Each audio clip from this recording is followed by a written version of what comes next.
Hello, everybody. Happy Sunday to y'all.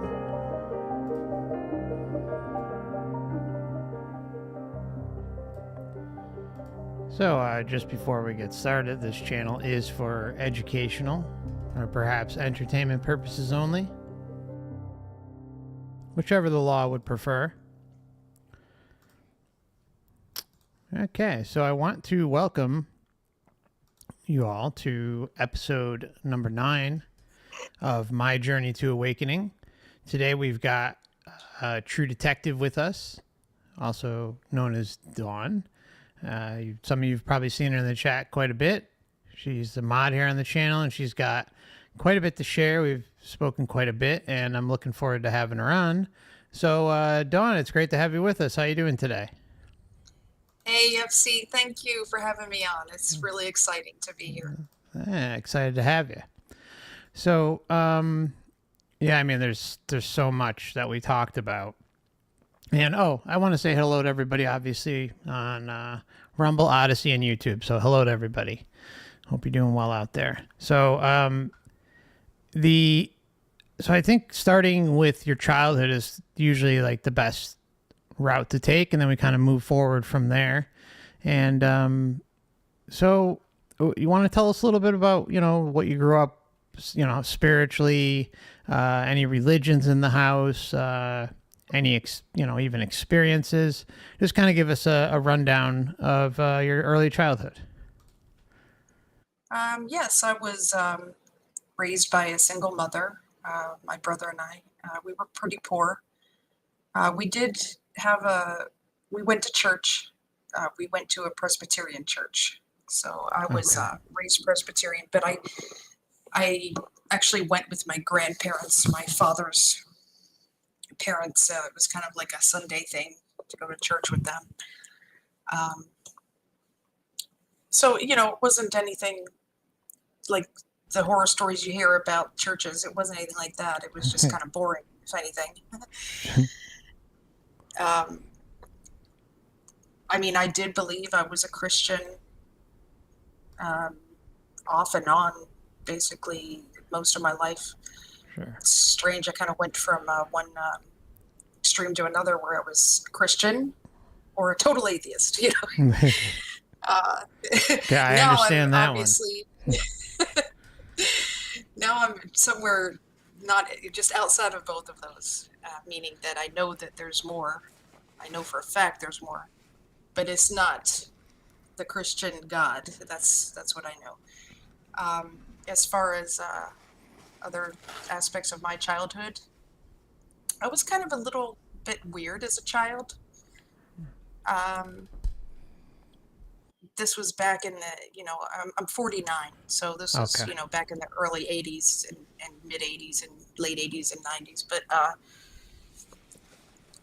one of the weird things about me, I mean, I wasn't an outcast. I had friends and everything, but I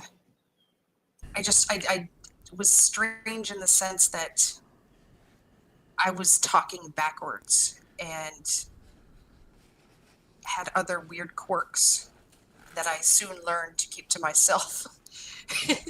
Talking backwards. You want to elaborate on that a little? Yeah.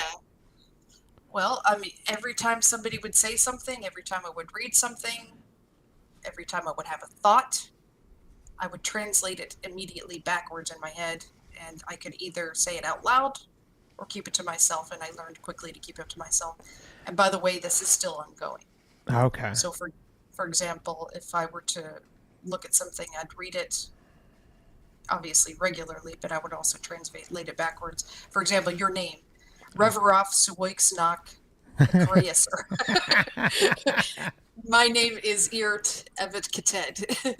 Ooh. So, wow, that's a lot to take in there. Right, and then later in life you find out that that's considered sinister and all that when you start doing those deep dives and the Crowley stuff and Satanism. It's like, oh, this backwards thing. But this was something that I was doing from a young age. I had no idea. Just something that came to me. Interesting. I was just, I also had what I think now is a form of synesthesia. Okay. And basically, these things probably impeded me in my education because I wasn't really able to pay attention much in Sure, it's gonna school when throw I you was, off. yeah, when I'm constantly doing all this stuff in my head. In addition to the backwards stuff, uh, every syllable I would translate into a line or a shape, and it was just, and that's also ongoing. I've never been able to get rid of it. It's something that kind of gets in my way, really, and concentration and Sure. all that. So, Now, like with that, um, I wonder how that would. I don't know. Wonder if that has any added value. I could think of maybe like if like you ever took a trip or something, like a drug trip or something. I wonder if how that would kind of play itself out. well, Because there's shapes involved and stuff. So I don't know. yeah, Just kind of throwing it yeah, out there. I yeah. don't know. It's interesting. I've considered that.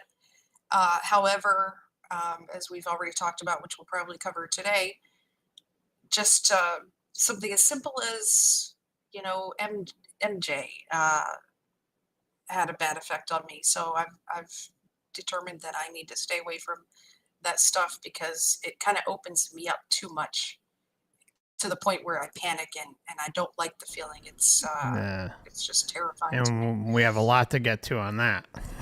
Yeah. And she's talking about Mary Jane. So Yeah. yeah. So yeah. Okay. So let's sorry to interrupt there. So yeah, this talking about synesthesia. Noticing as a kid. So I mean, I know you're saying like, oh, you learn pretty quickly not to talk about these things because obviously you would be judged in the world we live in instead of nurtured and cared for properly.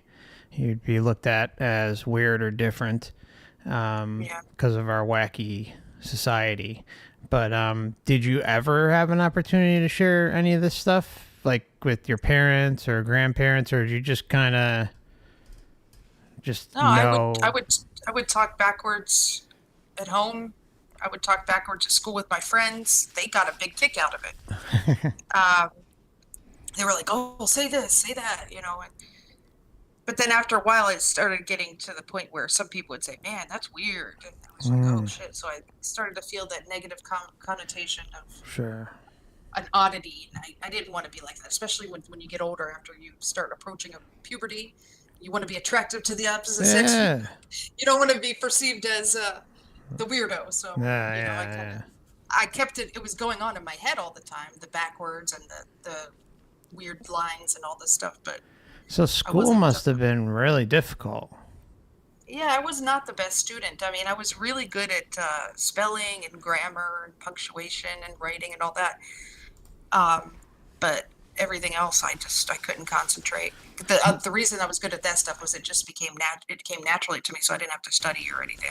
I was always like winning spelling bees constantly, but Oh. that's like my only talent. I wish I could say that I had a talent, like I'm a great singer or musician, but no, my talent is spelling. So I don't know why I just was thinking about like you talking about this. Did you ever look like there's a lot of, well, I wouldn't say a lot, but there's research out there, a number of individuals who do the EVP, the electric voice phenomenon, and or even like those who like will reverse speech things that these so-called the clowns that are so-called in power at the parasite class. Like you ever listen to some of the reverse voice stuff and connect with it on a different level at all, or EVP? No, no, because the reason I think is because those backwards recordings and whatnot are recorded where the sounds are backwards. What I do is I take the word and do it kind of phonetically. Oh, For example, my journey to awakening, I'm saying on the screen, I would say I'm, but that would, and then I would say Yenruwaj, which is journey, and then At, and then awakening would be Ginin Nekawa. Whoa. Okay. All right. I was just curious, but cool. All right. So, all right. So yeah, we'll move on from that, and unless there's anything you want to add about that. No. As far as something else with childhood that I don't know if it's relevant at all, but just that feeling I always had when I was very young, like a toddler to the early school years, was this feeling of a metal ball that was somewhere in my mouth. It sounds so fucking crazy and stupid, but don't worry about it. It's cool. And if I would mention that, they would be like, "What the hell are you talking about?" So, but that's about it as far as childhood. Yeah. Wow. Okay. And let's see. The talking fast. Okay. So I guess probably if there's nothing more you want to kind of add to the childhood, we can kind of go to your teen years, perhaps with the marijuana reaction. Or is there something before that you might want to add? No, I can't think of anything else. Okay. My very first time smoking. So it's okay to say the word marijuana. Oh yeah, it's fine. Yeah. Okay. Very first time I got high, I was, I believe, 14. And it was, I was partying, but, when you're young and you're a teenager, you find ways to party with your friends, even though if you have strict parents, you find ways. And I was with friends at a party, and I was like, okay, I'm finally going to smoke the shit that I keep hearing about. And when I first started smoking, nothing happened. Then it hit me. And then I was like, oh, this is awesome. Now I get it. I was cracking up and laughing at everything. I mean, everything was so funny. We were having just a hell of a great time. Mm-hmm. And I was like, now I get the whole appeal and, all this stuff. And in the midst of this, I'm talking to one of the guys, and he's telling me a story about how he had hypnotized his sister. And I was like, okay. And he was like, so she was so high that her eyes were following me. I was waving my finger back and forth in front of her face, and she was just following the finger. And then next thing you know, her eyes were going back and forth and back and forth and back and forth. And then she got so hypnotized that she started swaying her whole body back and forth and back and forth. And meanwhile, he's demonstrating these movements, and I'm watching him. And I'm feeling like I'm becoming hypnotized myself. Like it suddenly hit me that he was using the back and forth movements as a form of hypnotizing me. And all of a sudden, everything changed. All the laughter was over. All of a sudden, I was terrified. I was like, holy shit. And I know a lot of people think of, you get high, you get paranoid. Some people get paranoid. No. This was beyond paranoia. I went into what would be considered psychotic delusions. Although now looking back, I don't believe they were delusions, because I believe that something opened up. And what was happening in my mind was that I suddenly became aware that what I thought the world was not what it was, and that I was under hypnosis through my whole life, and I was just breaking out of it.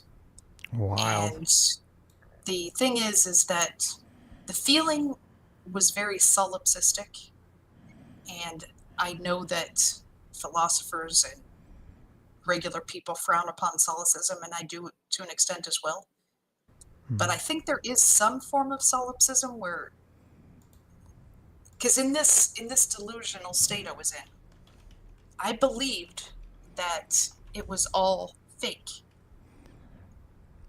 And it was very clear to me that it was all fake. I felt like everybody was playing a role. Even I was playing a role, but I was suddenly becoming awake to it. And it was terrifying. I'm telling you, this was not a good feeling. It's like the rug pulled out from you. All that you think is reality is gone. Just And completely turned over on its head. yeah, and I mean, I flew into a panic. I felt trapped. I was even now thinking back on it, just the terror of it. And I'm like, later, people are like, oh, so somebody probably dosed you with something. I'm like, no, man, we all smoke the same shit. I don't know why this happened to me. It got pretty bad. It got so bad that, I was panicking. And well, the hypnosis played a role. That's very clear. But the thing is, on a macrocosmic level, it became clear to me that everything is hypnosis. What this world is. Yes. Yeah. We are all under it, and that terrified me.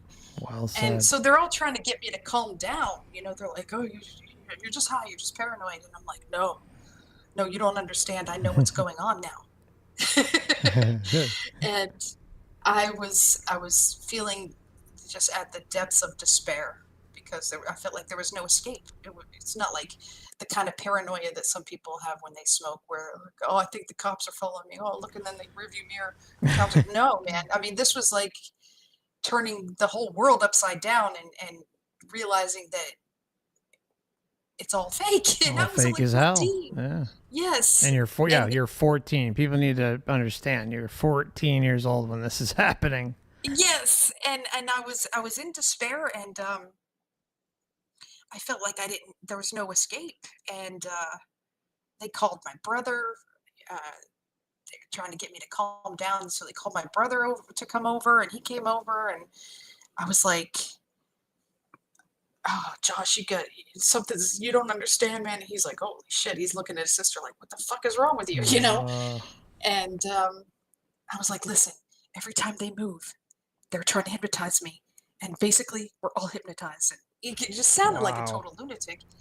And so I was like, "Don't move your eyes. If you move something, that's the way the hypnosis works and shit."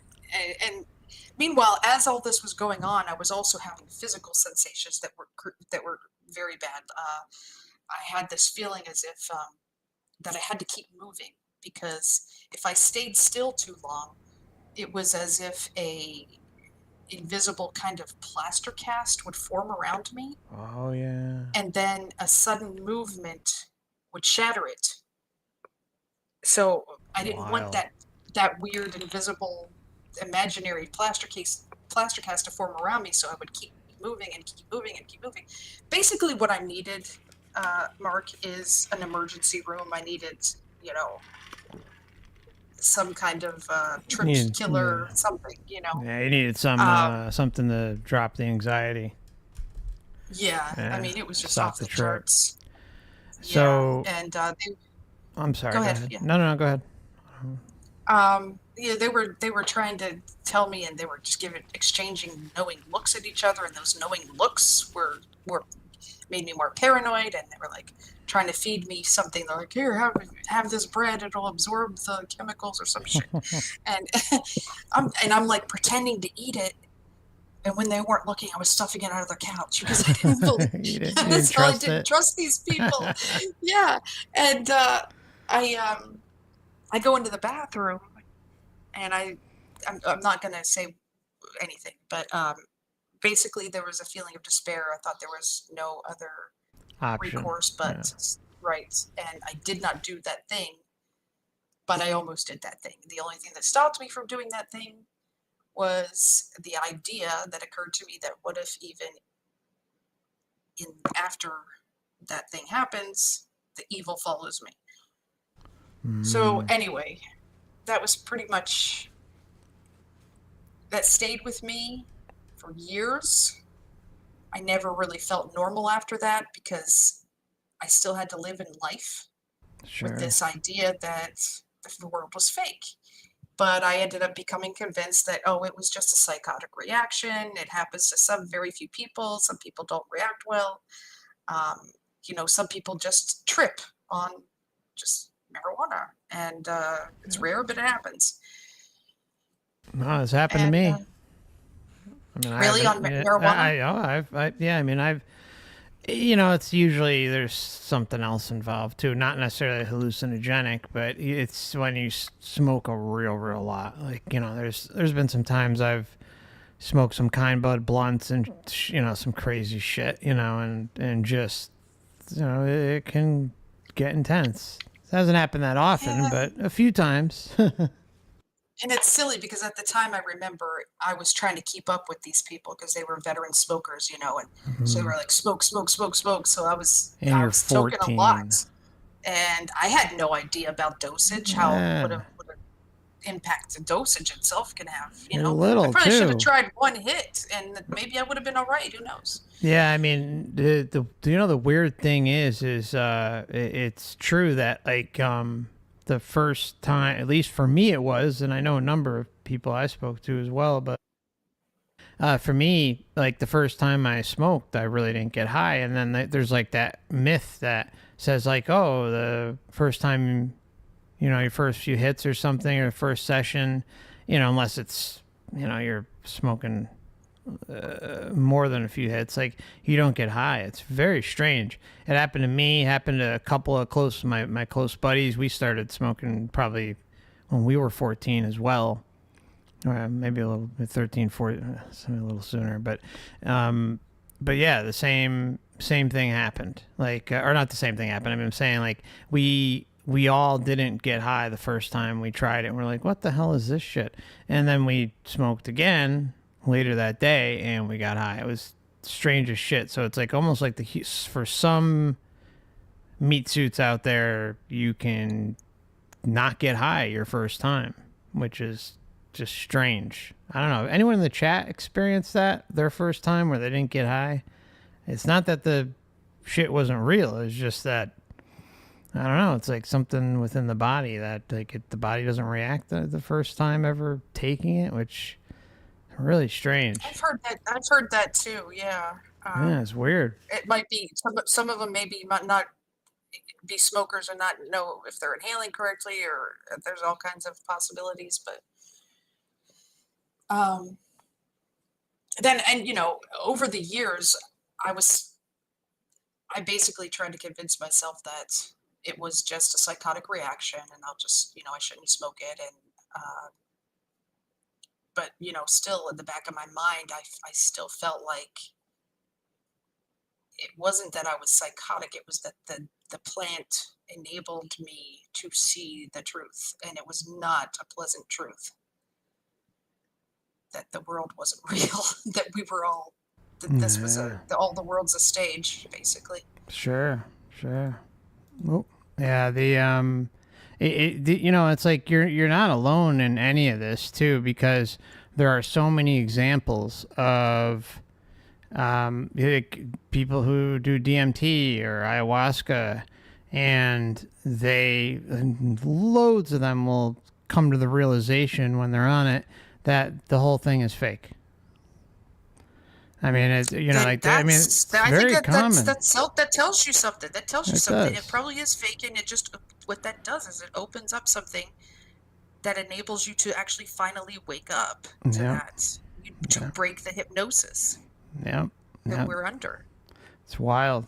But yeah, I mean, you're in company who many have kind of come to that realization, but at 14, obviously, and at different times when there wasn't as much access to information, you're completely lost in that, and it could do a number on you mentally, I'm sure. Oh yeah, it affected me for years, and I had to go on, and I couldn't tell anybody except I couldn't tell my family, or Mm-hmm. And but then years later, when I was an adult, like a young adult, in my early 20s, I think. Mm-hmm. I thought, oh, that was just a fluke, because I had promised I would never do it again. I just couldn't handle it. And then when I was an adult, I was like, I'll smoke it again. It was just a fluke. And wouldn't you know, it was not a fluke. For some reason, Oh no. that plant does not work well with my chemistry. And again, it started out okay, laughing, and all of a sudden I started to feel nervous. So I excused myself and went into a bedroom to be by myself. And I sat on the floor and I was like, it's cool, you're just nervous, just, chill out, no big deal. And while I was sitting there, I could hear the air conditioner up in the corner of the room, the whir sound of the air conditioner. Hmm. And all of a sudden, it was as if somebody was manually turning it up, like 1, 2, 3, and just louder, louder, louder, louder. And it just kept getting louder and louder until I felt like it was just never going to stop. And that flew into a panic again. And this time it was just as bad as that first time, except this time I was having physical physical symptoms such as kind of convulsions. One side of my body was convulsing. I looked in the mirror. I saw that one pupil was huge while the other one was like a pinpoint.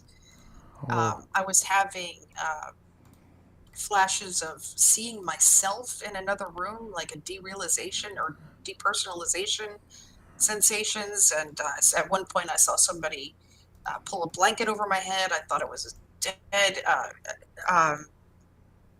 I was having internal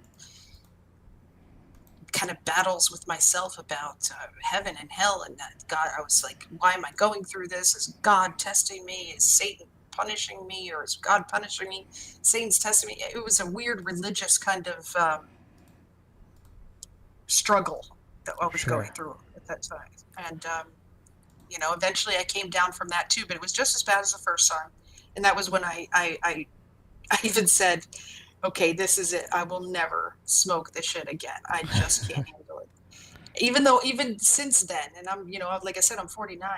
I've been in situations where I'm tempted. Like I want to be like a lot of you Sure. guys, where you can smoke the shit and chill out or whatever. And I do get tempted, but I haven't touched it since then. Hmm. Yeah, that's yeah, I don't even know what I can say with that because I wouldn't ever want to encourage you to do something if it's making you feel so crappy, you know. I mean, and throwing you off like that. But Yeah, yeah, maybe it a lot of it sucks. does have to do with dosage too. Maybe each time I just smoke too much. There's always a part of me that's like, maybe if I just take like one hit, I don't know. I don't know. It's I'd probably be best to careful, stay but away. Yeah, it's best to stay away from it. And then you hear about all this stuff about psychedelics, and theogens, and I'm like, yeah, that's the shit I want to try. But no, if I no. can't handle marijuana, how the hell am I going to handle that? So I have to stay away Yeah, from that stuff too. yeah. I would. Yeah, I would not do. Yeah, I would not do anything else because it's you have a yeah no just because it's something. Nah, well, it's just that there's Yeah. just yeah. It's just, Right. If I already tripped, and then something that strong, no, I might end up going into a straitjacket at some point. So mhm. And it's well, I mean, it's just you know, you're older, you got a family and stuff. It's just not worth it. But no, I not even mean, worth it at all. yeah. So so yeah, I think the important part is like just to know that you're in good company. There's many who have experienced the breaking down of reality. Um, Not usually on marijuana as much, but it does happen. But especially on hallucinogen or psychedelics. Um, so yeah, yeah. Thanks for sharing that. I appreciate that. Oh, That's you're welcome. I'm sure it's not easy to admit that sometimes, but heck, I mean, I've I'll share a story where I was at a concert festival and we'd taken 4 hits of LSD when we got there, and it didn't kick in for hours. So me and my buddy were like, "It's got to be fake," like. Well, so what we do is we go out and buy more. We buy more, and I kid you not, right after that happened, we take I don't know what was like another 4 or 5 more, and the old one started kicking in, and it was an absolute horrible. Just I could not even keep track of much in reality around me, and the concert was just nuts. And so there was one thing, for some reason I got like well, first off, the grass was growing literally to like above my eyes, like and so I felt like I was almost like in a jungle setting, but with a concert and a bunch of people around me. And then like there was a set break in between the group, the band, and I don't know why, but like, it's like we somehow got in our heads that we wanted lemonade, and I was like, I don't want to stand in line for freaking lemonade. But I was with my buddy and stuff, so we stand in line, wait, taking forever. And mind you, this isn't just they're pouring the lemonade from a jug or something. No, they're literally squeezing it fresh. So it's a whole process before you get, it was a big line. Must have been, I don't even know. I can't even say how many people in there. I couldn't even judge that. But it seemed to me that there was a lot of people, and we were waiting a while.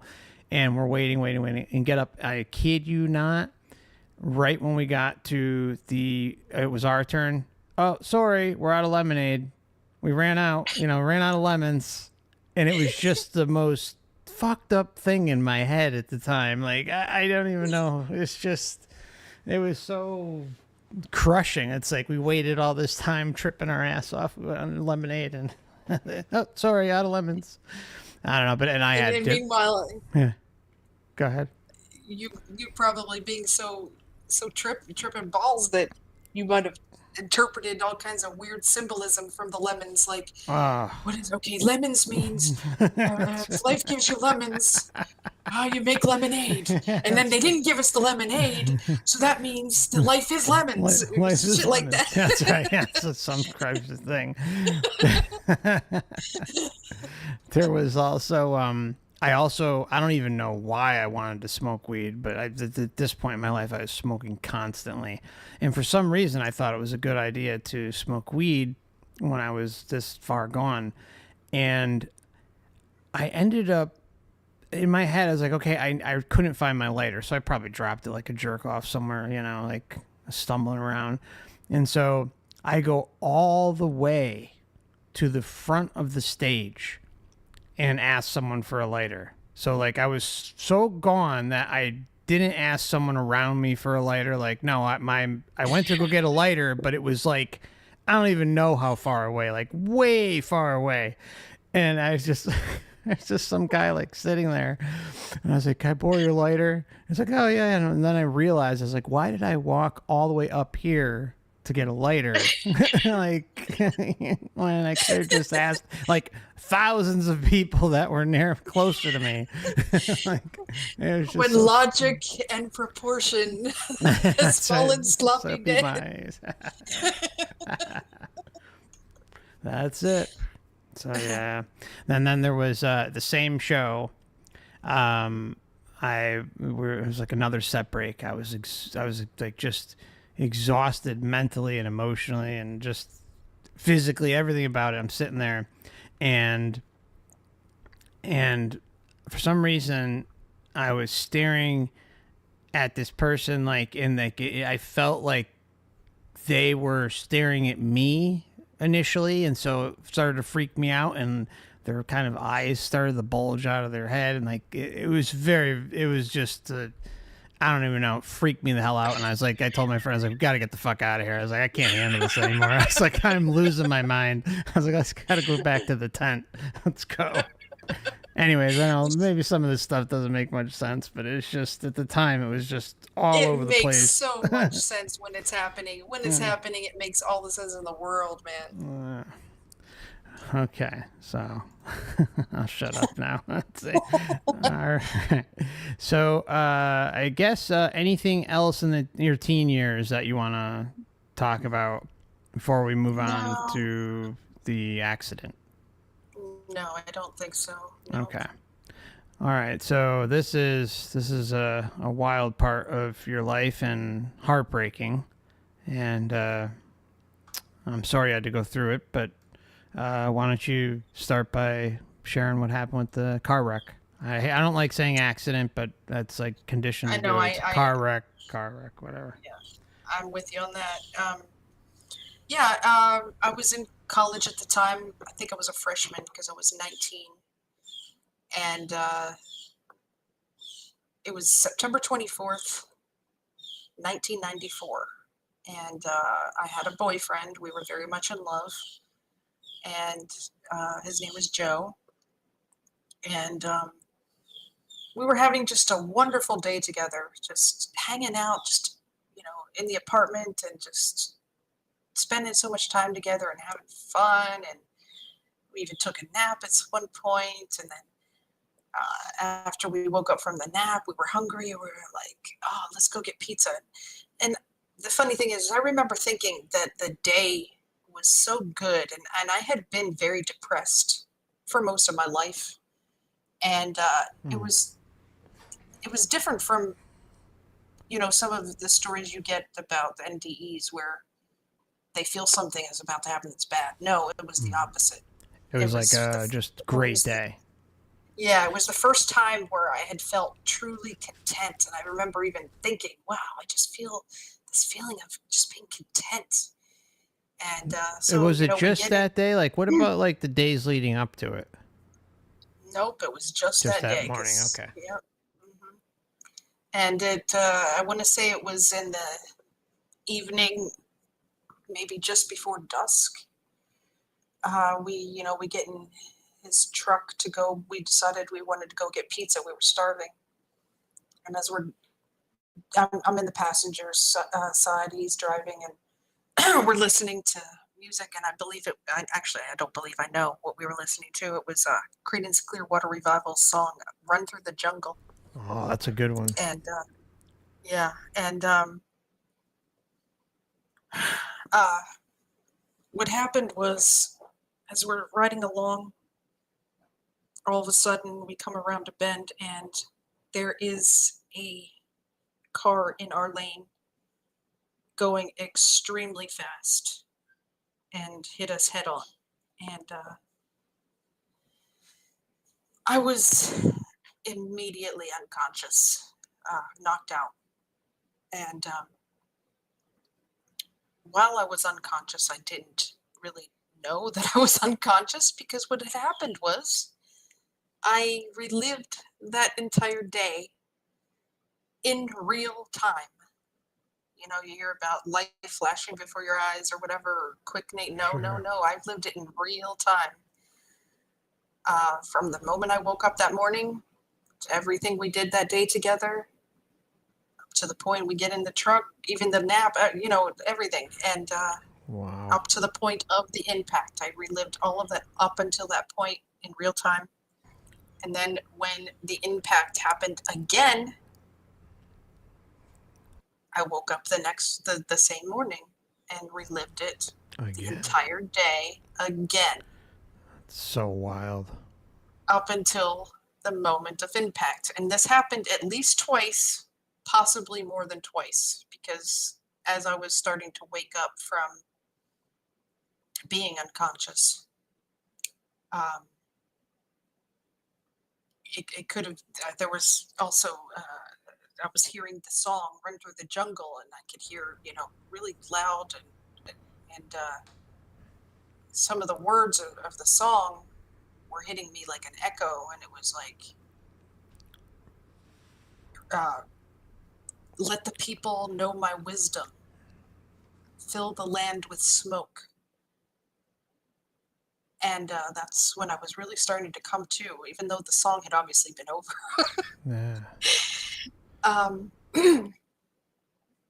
when I came to, I was like, oh shit, that wasn't a nightmare, because I thought it was a nightmare. And that's another thing that I was noticing was in the song, he says, thought it was a nightmare. Wow. Yeah. Yeah, I mean, run So, through the jungle just in yeah, itself too. Like, yeah, I mean, that's just wild. yeah. So I was waking up and I was like starting to get my faculties back. And I was like, so that wasn't a nightmare.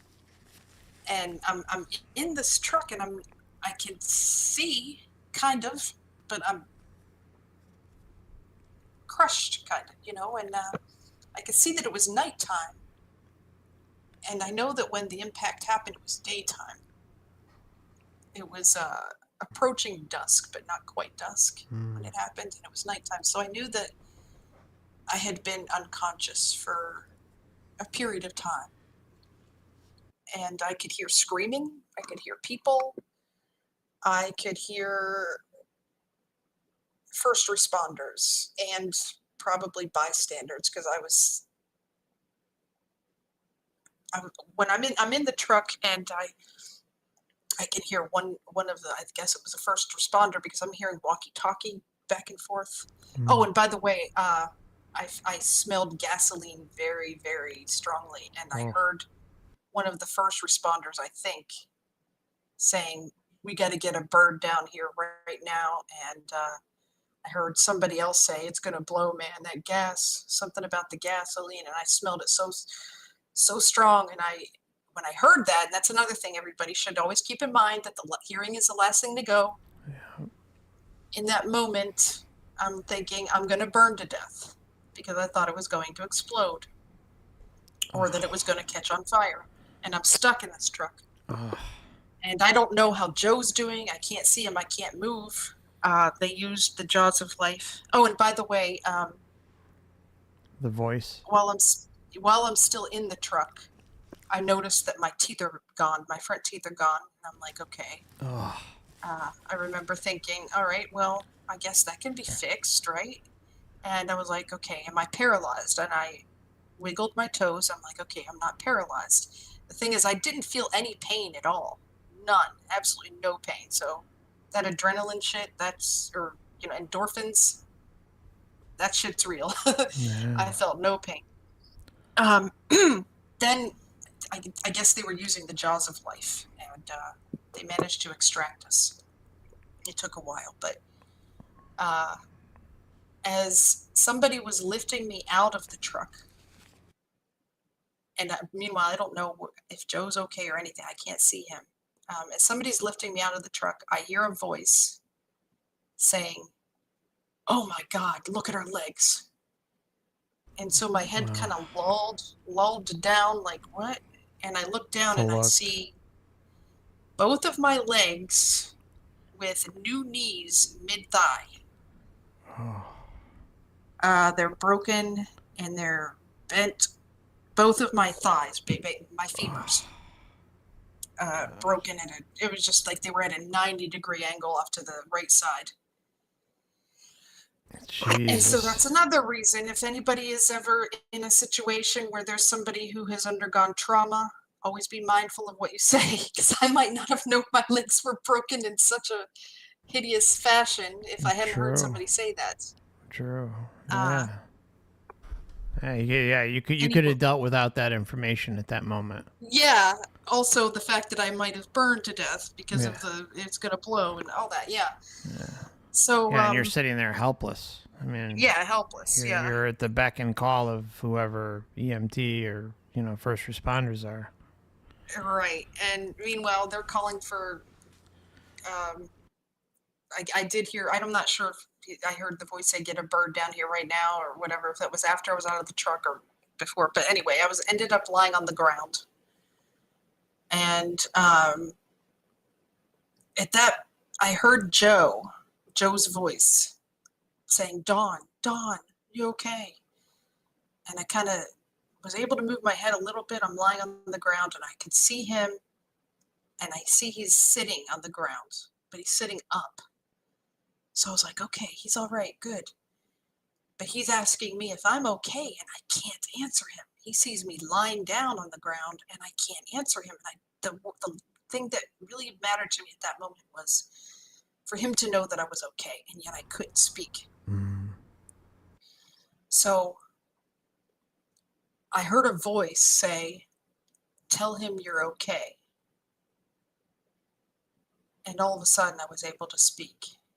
And I said, "Joe, I'm all right." Even though I knew I wasn't all right, I knew I was fucked up. I wanted him to think I was, because I didn't want him to, be upset and worried. Sure. And then the helicopter came. Okay. By the way, at this point, Can we? go ahead. Yeah, I just wanted to pause at the thing, but finish your thought. When the helicopter came, I still up to this point still had felt no pain whatsoever until I was in the helicopter and they went to straighten my legs. And that was agony, but it didn't last long. Oh God, that's terrible. So, you're like we talked before about the getting the energy to be able to let Joe know you're okay, and how you heard the voice say, "Tell Joe you're okay," and we both kind of thought perhaps that this could be entity assistance, and that their life force energy could have intermingled with yours to give you that ability in that moment to let him know you're okay. Exactly. That's exactly what I feel, for sure. Deep down, I do. Yeah, I think that's an important thing to make sure people hear. Yeah. So yeah. Anything else you want to say on that? The other thing. One more thing. We'll just rewind to really quickly the accident and the replaying of it and stuff like that. Now I have no proof or whatever to say that this is what happened, but possibly. I mean, the accident, where it occurred, or the crash where it occurred, was different when you came, after the replay, right? Right. That's. I'm glad you brought that up. I almost forgot to mention really that. important. Yeah. Later, because once we got to the hospital, we immediately went to surgery. Then there was a whirlwind of days of just being out of it, morphine, anesthesia, just the whole thing. So I was out of it for quite a while. And but once we started to recover enough where we were out of intensive care. I'm sorry. That's right. This part was later on. I'm sorry. I didn't mean to push you forward. No. I'm sorry. I forgot about that. It's I not thought it was back thing in at the. all. Okay. I'm sorry. No, this was after we were still in the hospital, but we were able to actually speak to each other. We were not under. We were what morphine we were on was less or whatever, or we were recovering enough that we were coherent. And they would wheel him into my room, and we would use a chalkboard to talk to each other, because he had a tracheotomy and he wasn't able to talk. And so he used a chalkboard, or it might have been a whiteboard. I can't remember. It was probably a whiteboard. But so we were able to talk back and forth, and we were talk about it, and our families were in the rooms with us, talking to us and everything. And we were able, and then after he was able to talk, after the tracheotomy was healed or whatever, and he was able to talk, that's when we talked about the accident and how it happened and everything. And we found out that the woman that hit us was killed instantly. And he and I both determined that where they told us the accident occurred and what is documented as to where it occurred was not the same spot. And he and I both agreed on that. And our families and officials and everything were like, no, this is where it was. I'm like, no, it was further. That's so wild. Yeah, much further. And yet, as far as this realm is concerned, it was in a different spot that it happened. And that's and you both, I think everyone listening needs to know that you both, knew and confirmed with one another that it was not. Each other. Yeah, it was not Exactly. where it was said So to happen. that was odd, and of course this was way back before I even started getting into this crazy stuff that we get into. But he and I were both like, "What the fuck? Why is everybody thinking it's in that location when it was?" We were further down, much further down that road. And yeah, so we both agreed the exact spot too. Yeah, that's just so wild. And so, one thing, like when you were telling me this the first time, and even today, hearing it again, I get the sense that the whole thing with the day of the accident from start to finish replaying has something to do with that. Obviously can't prove it, but yeah. I mean, I heavily suspect it. It's almost like, the reality had edited itself, like diverging timelines, and the timeline adjusted because you two were not meant to die that day. Exactly, yeah. And the thing is, why didn't we die too? Because the woman that hit us, she was not just killed. She was in pieces. She was burned. They had to have hazmat come to clear the roadway of blood and fluids. They were not able to determine what sex she was. She was in such bad shape. Wow. I mean, she really was killed instantly. You're talking multiple injuries. And we didn't die. So, I have kind of come to the same conclusion that possibly in another timeline, we did die. And in this one, there was some sort of interference in order to make us not die. Keep you here. And we can't prove that. No. But it's just something that it's a possibility. Yeah, and I think, I can't think of another explanation besides, like you guys were not meant to go that day. You also had someone. I think it's also important that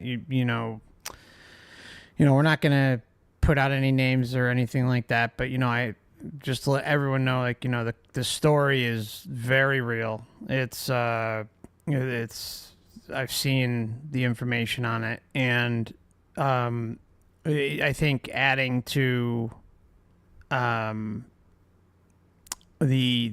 woman who, she was going the wrong way, right? She was in our lane, yeah, 80 to 100 miles an hour, hit us head on. And so that's just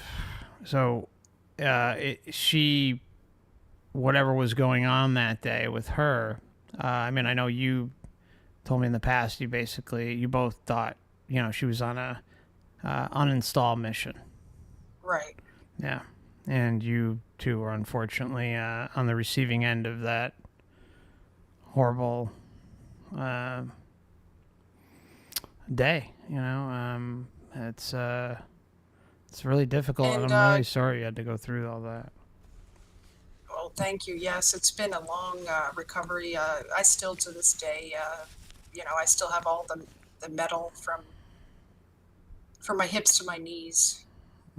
Is all rods inside the femurs and screws in the hips to hold them in place and screws in the knees to hold them in place. And by the way, this is interesting.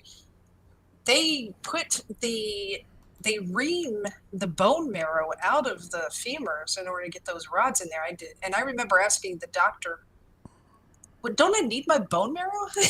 He's like, He's like, well, if you were a child, yes, it would be blood marrow. But since you're grown, it's just fat marrow. So you can you don't need it. It just can be reamed out and they stay in place. And had lots and lots of surgeries, not just on my legs, but my jaw was pulverized. Oh They my had to God, you poor rebuild my thing. jaw.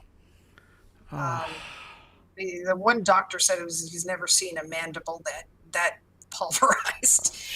So I had Jesus. maxillofacial surgery, and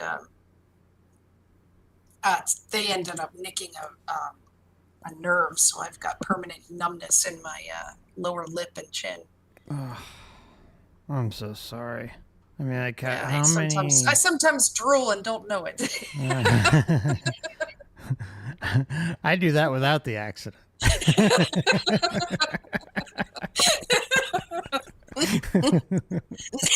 Goodness, don't make me cough. Oh, When I laugh, sometimes I cough. That's funny, Mark. But yeah, I mean, it's so in total, what would you say your recovery period was from like the day of the accident to when you not just like were somewhat, healed, but more or less fully healed, where you're able to go about everyday life again? Like, was it multiple I years? would I would assume. say no. I would say about a year. And once I was out of the hospital, I had a hospital bed at home, and I was not Jeez. able to. I was in a wheelchair for a while, and then I graduated from the wheelchair to a walker, and then I graduated from the walker to a cane, and then I was good to go. I walk fine now. Would never know. The only thing that the only lingering effects is that I can't stand for long periods of time. I could walk fine, but I can't take a job, for instance, where I have to be somewhere where I'm standing. Standing a lot. If I'm Yeah. standing for more than 5 or 10 minutes, it's just done. Oh, no, so sorry. So, let's see. I'm just Oh, by the checking. way, Mark, Sure, one more thing I wanted to add on that. please. What was the age of the woman who Oh yes, yeah, 33. Yeah, Yep. the woman who caused the accident and passed. She was 33 years old. Can't make this shit up. You It's saw just I saw. Yeah, no, I saw. I would. I would. Both of us would love to share this. All you're getting the full story, but because there are creeps and freakazoids out there who like to harass people, and do stuff like that. Unfortunately, it's left us in a position where I've got to protect Dawn and anyone who comes on this channel, because it just is what it is. I'm sorry, but the story, it's out there. Let's put it that way. So I don't know if you want to. I don't know if you want to say anything about your boyfriend at that time. Do you want to maybe add anything about that, or would you prefer to kind of leave that alone? I won't go into detail, Okay, but sure. the poor guy, he ended up developing schizophrenia not long after paranoid schizophrenia, and went downward spirals, very bad, to the point of being on the streets. So sorry. Bad, yeah. So And so at this time, I know you were about 20 years old. And how old was he? About the same, right? he was about the same age, yeah. So it's that prime time for Yeah. things to kick in. So, Yeah, I turned sorry. 20 in the hospital, so it happened when I was 19. I turned 20 in the hospital, and he was about the same age. Okay. Yeah, so Well, yeah, I'm so sorry, and yeah, it's such a shame. I mean, so he goes from you're having that you're having a good time, you know, things are looking up, and then the accident occurs. You know, you both have to spend a lot of time healing, and then he ends up getting hit with schizophrenia, which is just, I'm sorry. I mean, it's just, you know, my heart goes out to you, and I'm sorry that you had to go through all that. Well, And thank him. you. You know, it's part of the journey, and what are you gonna do? Yeah. I do worry about him. It's been years. I don't know how he's doing. Hopefully, he's recovered in some way. Yeah. So, I think this would probably be a good time to take a break. Like I mentioned, Don, I gotta feed the dogs and let them out. So, everybody listening, we are gonna take about 10, maybe 15 minutes. Okay. So, just bear with me a little bit. I was trying to get this stream up to kind of accommodate as many time zones as possible today, and you know, I think Dawn's journey is really important for everyone to hear if you have the time. So, you know, feel free to kick back, relax, take a stretch break, do what you got to do, and we'll all meet back here in about 10 or 15 minutes. So if the countdown clock, you know, runs out, just assume there's probably going to be another 5 minutes added on to that. But it's like 6:05 now, so let's just assume we'll be back about 6:20. Okay. So thanks, Dawn, for joining us. Thank you, everybody, for listening and hanging out tonight with us. And I really appreciate you willing to come on and share with us, Dawn. I really appreciate it. Oh, my pleasure. I'll see you in about 15. Okay. Well, I'll be right back. And just please mute your mic. Thank you. Okay.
Okay. So, shouldn't be much longer, maybe less than a minute. So, True Detective, not sure if you can hear me, but you can unmute, and I will be with you guys just in about less than a minute. Thank you. Appreciate your patience.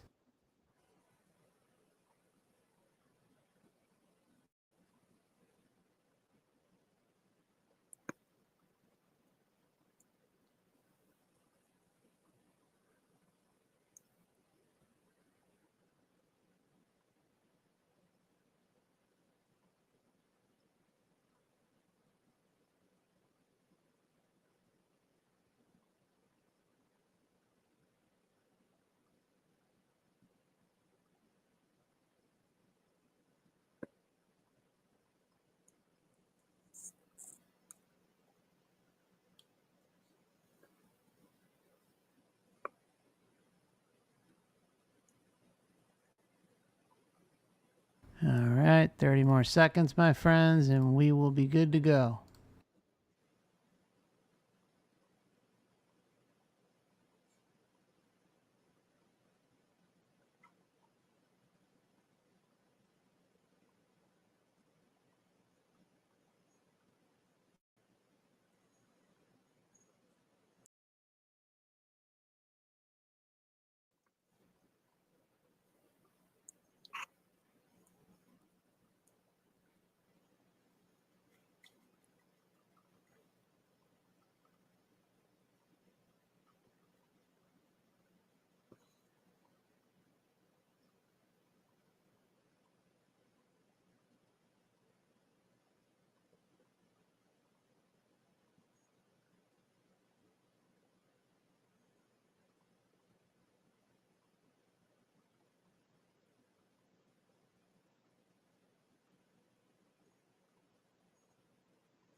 All right, welcome back, my friends. Just as a reminder, this channel is for educational purposes only, or perhaps entertainment purposes only, whichever the law would prefer.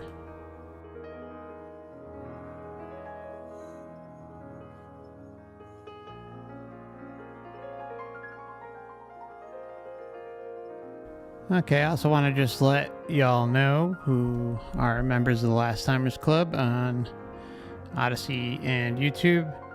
We are scheduled for Sunday, November 26th at around 7 or 7:30 p.m.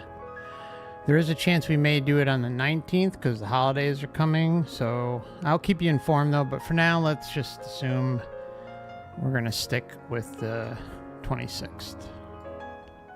You can also find the channel on Instagram,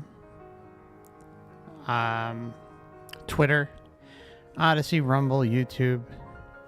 There's also the Truth in Gaming channel here on YouTube. There's Laughing at Our Clown World Matrix, which is a new channel that's going to be only available on Rumble and Odysee. You can find links to all those in the description tab. And if you're interested in supporting the channel, support's always appreciated but never expected. I'll drop in a link if anyone's interested. And I think that should about cover everything. Oh, and I do one-on-one sessions for anyone interested. So, okay. So I want to welcome back Dawn, True Detective. Hey, Thanks for hanging in there. I appreciate it. Welcome back. my pleasure. I just want to take this opportunity to give a shout out. I mean, first of all, I do want to shout out to all the wonderful people in the chat. I have not been looking at the chat because I am not one who's good at multitasking. Oh, I hear that. But on the break, I did see that my IRL friend is in the chat. So shout out to my in real life friend, Ryan. He's in there. Thanks for joining, Ryan. Oh, hey, Ryan. That's cool. That's cool. You got a buddy with you. Yeah. Nice. Well, hello, Ryan. Okay. So, where were we? We had just finished the accident. And so, maybe the dead mouse dream and the Haiti squirrel Haitians thing. Okay, the After. dead mouse dream, that's a very short story. I just thought I would just add it in because I think it's a decent example of a predictive dream. Mm-hmm. In the dream, it was not lucid at all for any stretch of the imagination, but it was a Okay. dream where there was a mouse that had burrowed itself between my nose and mouth and was living in there, and it was causing me problems. Oh. And I just wanted to get it out. I didn't want to hurt it, but I dug in there and pulled this mouse out. And when I did, I accidentally killed it. I'm holding it in my hand. I'm feeling very sad. And as I'm looking at the mouse's dead body, I notice its tail it looks like an umbilical cord, a shriveled up, deadened umbilical cord. And that's basically the end of the dream. But what happened was, very soon after this dream, I had a miscarriage. Oh. So Yeah, I'm so sorry about that too. Jeez. some symbolism in dreams can be predictive. Absolutely. Absolutely. Yeah, and I'm sorry you had to experience that. That's rough.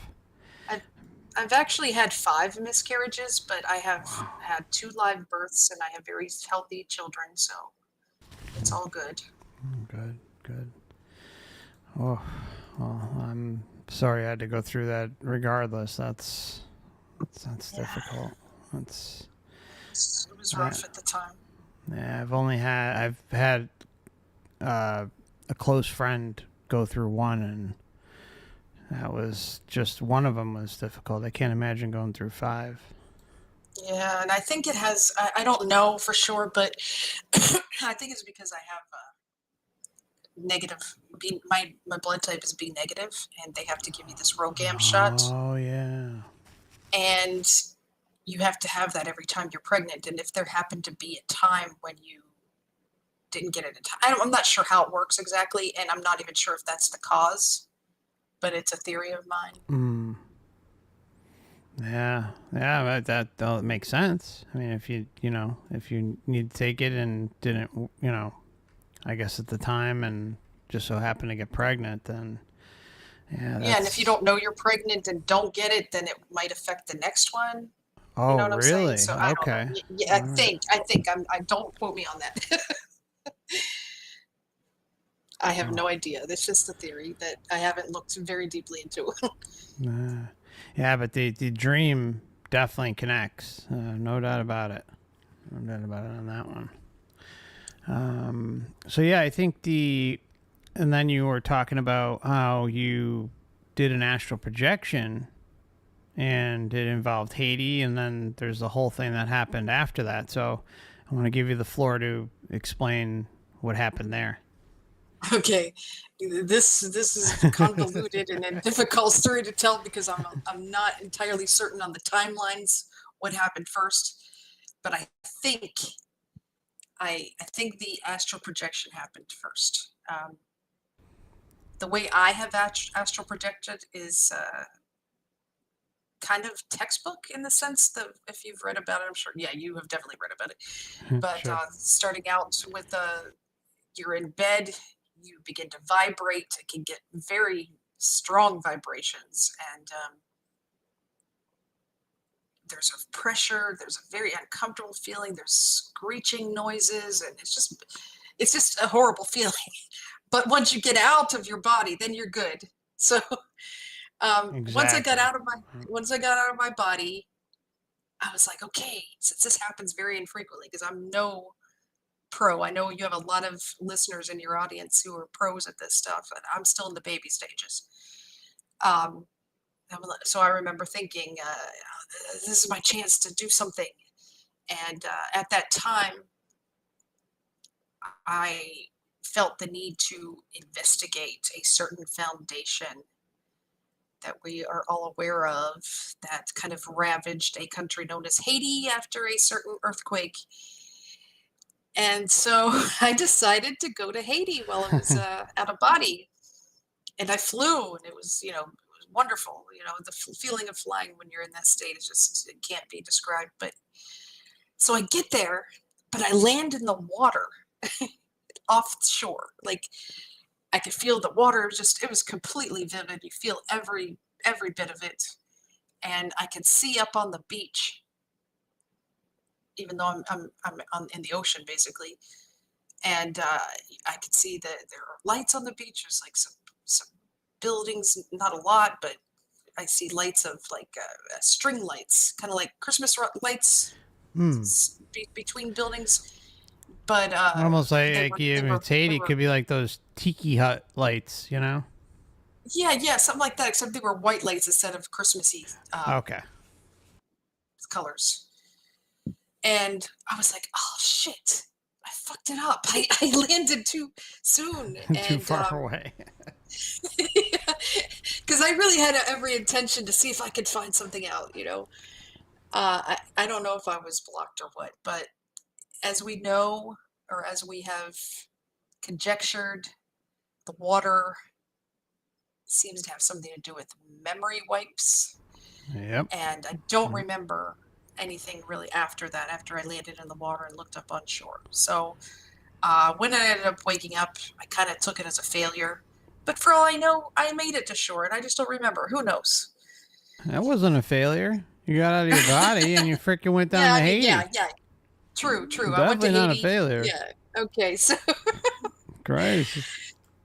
All right. Now the next part of the story is there's two other parts. Okay. I was working as a security guard, a supervisor at a plant, that type of thing. And I spent a lot of time outside. I had a security vehicle. I basically spent time in the car or walking around scanning checkpoints and crap like that. So one day I get out of the security car, and I'm just like standing there on the sidewalk, smoking a cigarette, having a little break, looking around. I was always looking up at the sky because I was always seeing crazy shit in the sky. And all of a sudden I felt something on my boot. And I looked down, and it's this tiny baby squirrel, and he's scratching at me like he was asking for help. And it was like, oh my God, this poor thing. And I didn't know what to do. And I look over, and he goes over to the tree, and then I see that there's two other baby squirrels that are smaller than him. Like, he's tiny. And there's two others that are even smaller than this one. And I don't know if it's he or she. And they're curled up underneath the tree. They can't even crawl around like this one can. And I'm like, oh God. So I wanted to do what I could to help him, and then I remembered I had seen a dead squirrel like a couple days before, and I was like, oh my God, their mother got hit by a car. They're desperate. They're starving. I was so upset, very, very upset. And oh Jesus, That's so sad. Yeah, I know that people think of, because when I was trying to tell people about it, they didn't. For me, it was devastating. And people don't seem to care. Yeah, I saw a lot of people are jerk offs. Yeah, and I mean, they look at every life form below a human as below them, like or meaningless. Well, not everyone, but a good chunk of individuals out there feel that way. When it's a helpless baby animal who needs its mother to nurse, and it's just going to starve to death. And yet I still had to do my tasks at this job. So I was like, well, first of all, the first thing I did was I went into one of the buildings, and I went to the machine, the vending machine, and I got a little bag of nuts, and I laid them out and they didn't touch it, and I was like, why did I even try that? They're so little. They need a nurse. They can't eat nuts yet. Too young. Yeah, and but I mean, it was like I was just reaching for anything. I wanted to help in some way, and Ah. I had to go do scanning checkpoints and everything. And meanwhile, I called my husband, and I'm like, "Come out here. We got to rescue these squirrels." I found a box in the building, like a cardboard box, and he ended up showing up, but he came after I'd scanned my checkpoints and came back to the area. And when I came back, the first squirrel who approached me asking for help, he was gone, or she, whatever. But the two little ones were still there, curled up under the tree. So we we got them, we put them in the cardboard box, and he went home. And meanwhile, I'm doing all this research on my phone, how to care for newborn squirrels that, and I'm finding all this stuff about how you can't feed them milk yet. You've got to feed them Pedialyte and all this. You have to get bottles. We didn't have any of this equipment, so we had to wait until the next day to even get to, because it was at night. And, Okay. Now the mic went out, sorry, but you're fine now. You're fine. You're good. You're good. Okay. Yeah, I accidentally hit it. Sorry. No worries. No worries. So, so we had to wait till the next day to get the equipment that we would need, which is Pedialyte and little tiny bottles. So meanwhile, I'm also freaking out about the one that was still left behind. So I'm calling the people after I left work. Do you see this squirrel? You got to look for it. Let me know, and I'll come get it. And they were like, no. And I don't even think they looked. I don't think they cared. But so at home, we're trying to nurse them back to health, and I'm trying to feed them. And the two that I got home, and I might have drowned them by accident trying to. I don't know. Either way, I think it was they were too far gone, and they died. Yeah, you did your best. Yeah. Don't blame yourself. No, if it wasn't you there, then they would have had zero chance whatsoever. Yeah, I just have a lot of trouble dealing with suffering, starvation, and helplessness. You know how it is. I completely you know exactly relate. what I'm talking about. Yeah, and so it was a very sad thing, and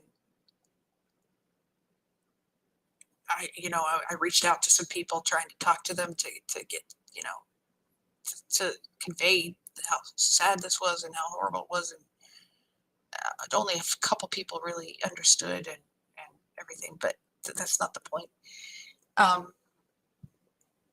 So the next day,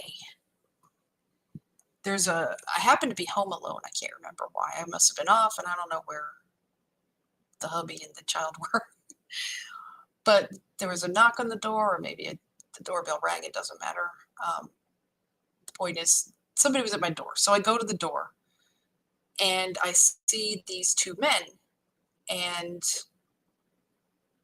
they're holding a Bible, and they start talking to me, and I'm thinking, are these Jehovah's Witnesses? They don't have a pamphlet. And and I'm very polite, by the way, to Jehovah's Witnesses or anybody that comes to the door. If a Jehovah's Witness came to the door today, I would probably listen to them and take their pamphlet or whatever. I wouldn't be rude or say this is ridiculous, nothing like that. You wouldn't put on a suit and say, hello, let me tell you about our Lord and Savior, the Soul Trap. It's funny, someone came to the door today, and Barry just yelled through the door, not dressed. But yeah, that's a good idea, Mark. Next time I'll just be like, let me tell you about the Soul Trap, since you're going to tell me about... I'll be wasting your time, but yeah, why not? Just to see the expression on their faces would be priceless. Would be like, what the fuck are you talking about? Like, we gotta get the fuck out of here. That's one way to get rid of some Jehovah's Witnesses. They'll cross your address off right away. You'll never get another visit. Like, don't go to this address. So I'm standing there, and they're talking to me, and I noticed they have a very thick island accent. I was like, these are some islanders, and so I was curious where they were from, and they said Haiti. I was like, oh. Yeah. And meanwhile, they have this Bible and they're opening it up to certain passages and they're reading to me, and I'm not really listening. It just seemed their approach was kind of just not very. What's the word for it? I don't think they had it set up like they had a plan on how they. Maybe nobody answered the door for them, so they they didn't have a script yet or something. Because everything they were saying just hardly made any sense. The one I And do you're sure remember they them were reading up. Jehovah's Witnesses, right? I no, I'm not even Yeah, sure you're about still that not sure. because yeah, I know there's some kind of religious Sect, yeah. people. But there Yeah, was the address thing, right? You didn't say that yeah, yet, did you? no, not Oh, yet. sorry. Okay, Yeah, sorry. there's no big deal.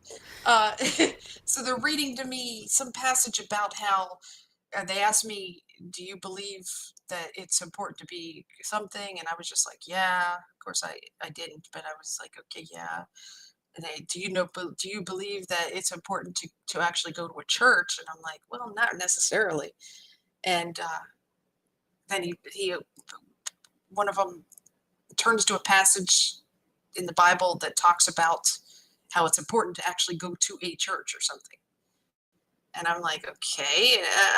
They were very nice guys, so I didn't want them to be rude, and I was listening and kind of listening, half listening, and it was just I don't know how to explain this, Mark, but it was just as if they were confused themselves. Okay, it was Yeah. as if they were talking and just making it up as they went along. And yet, at no point did I feel like I was in any danger. I didn't feel like that it was a con or anything. Yeah, candidly says probably a couple of NPCs, Dawn. Yeah. Okay. So yeah, Or that just that some sort of matrix agents, yes, like yes, yes. just like reinforcers almost. It's something of the sort, right?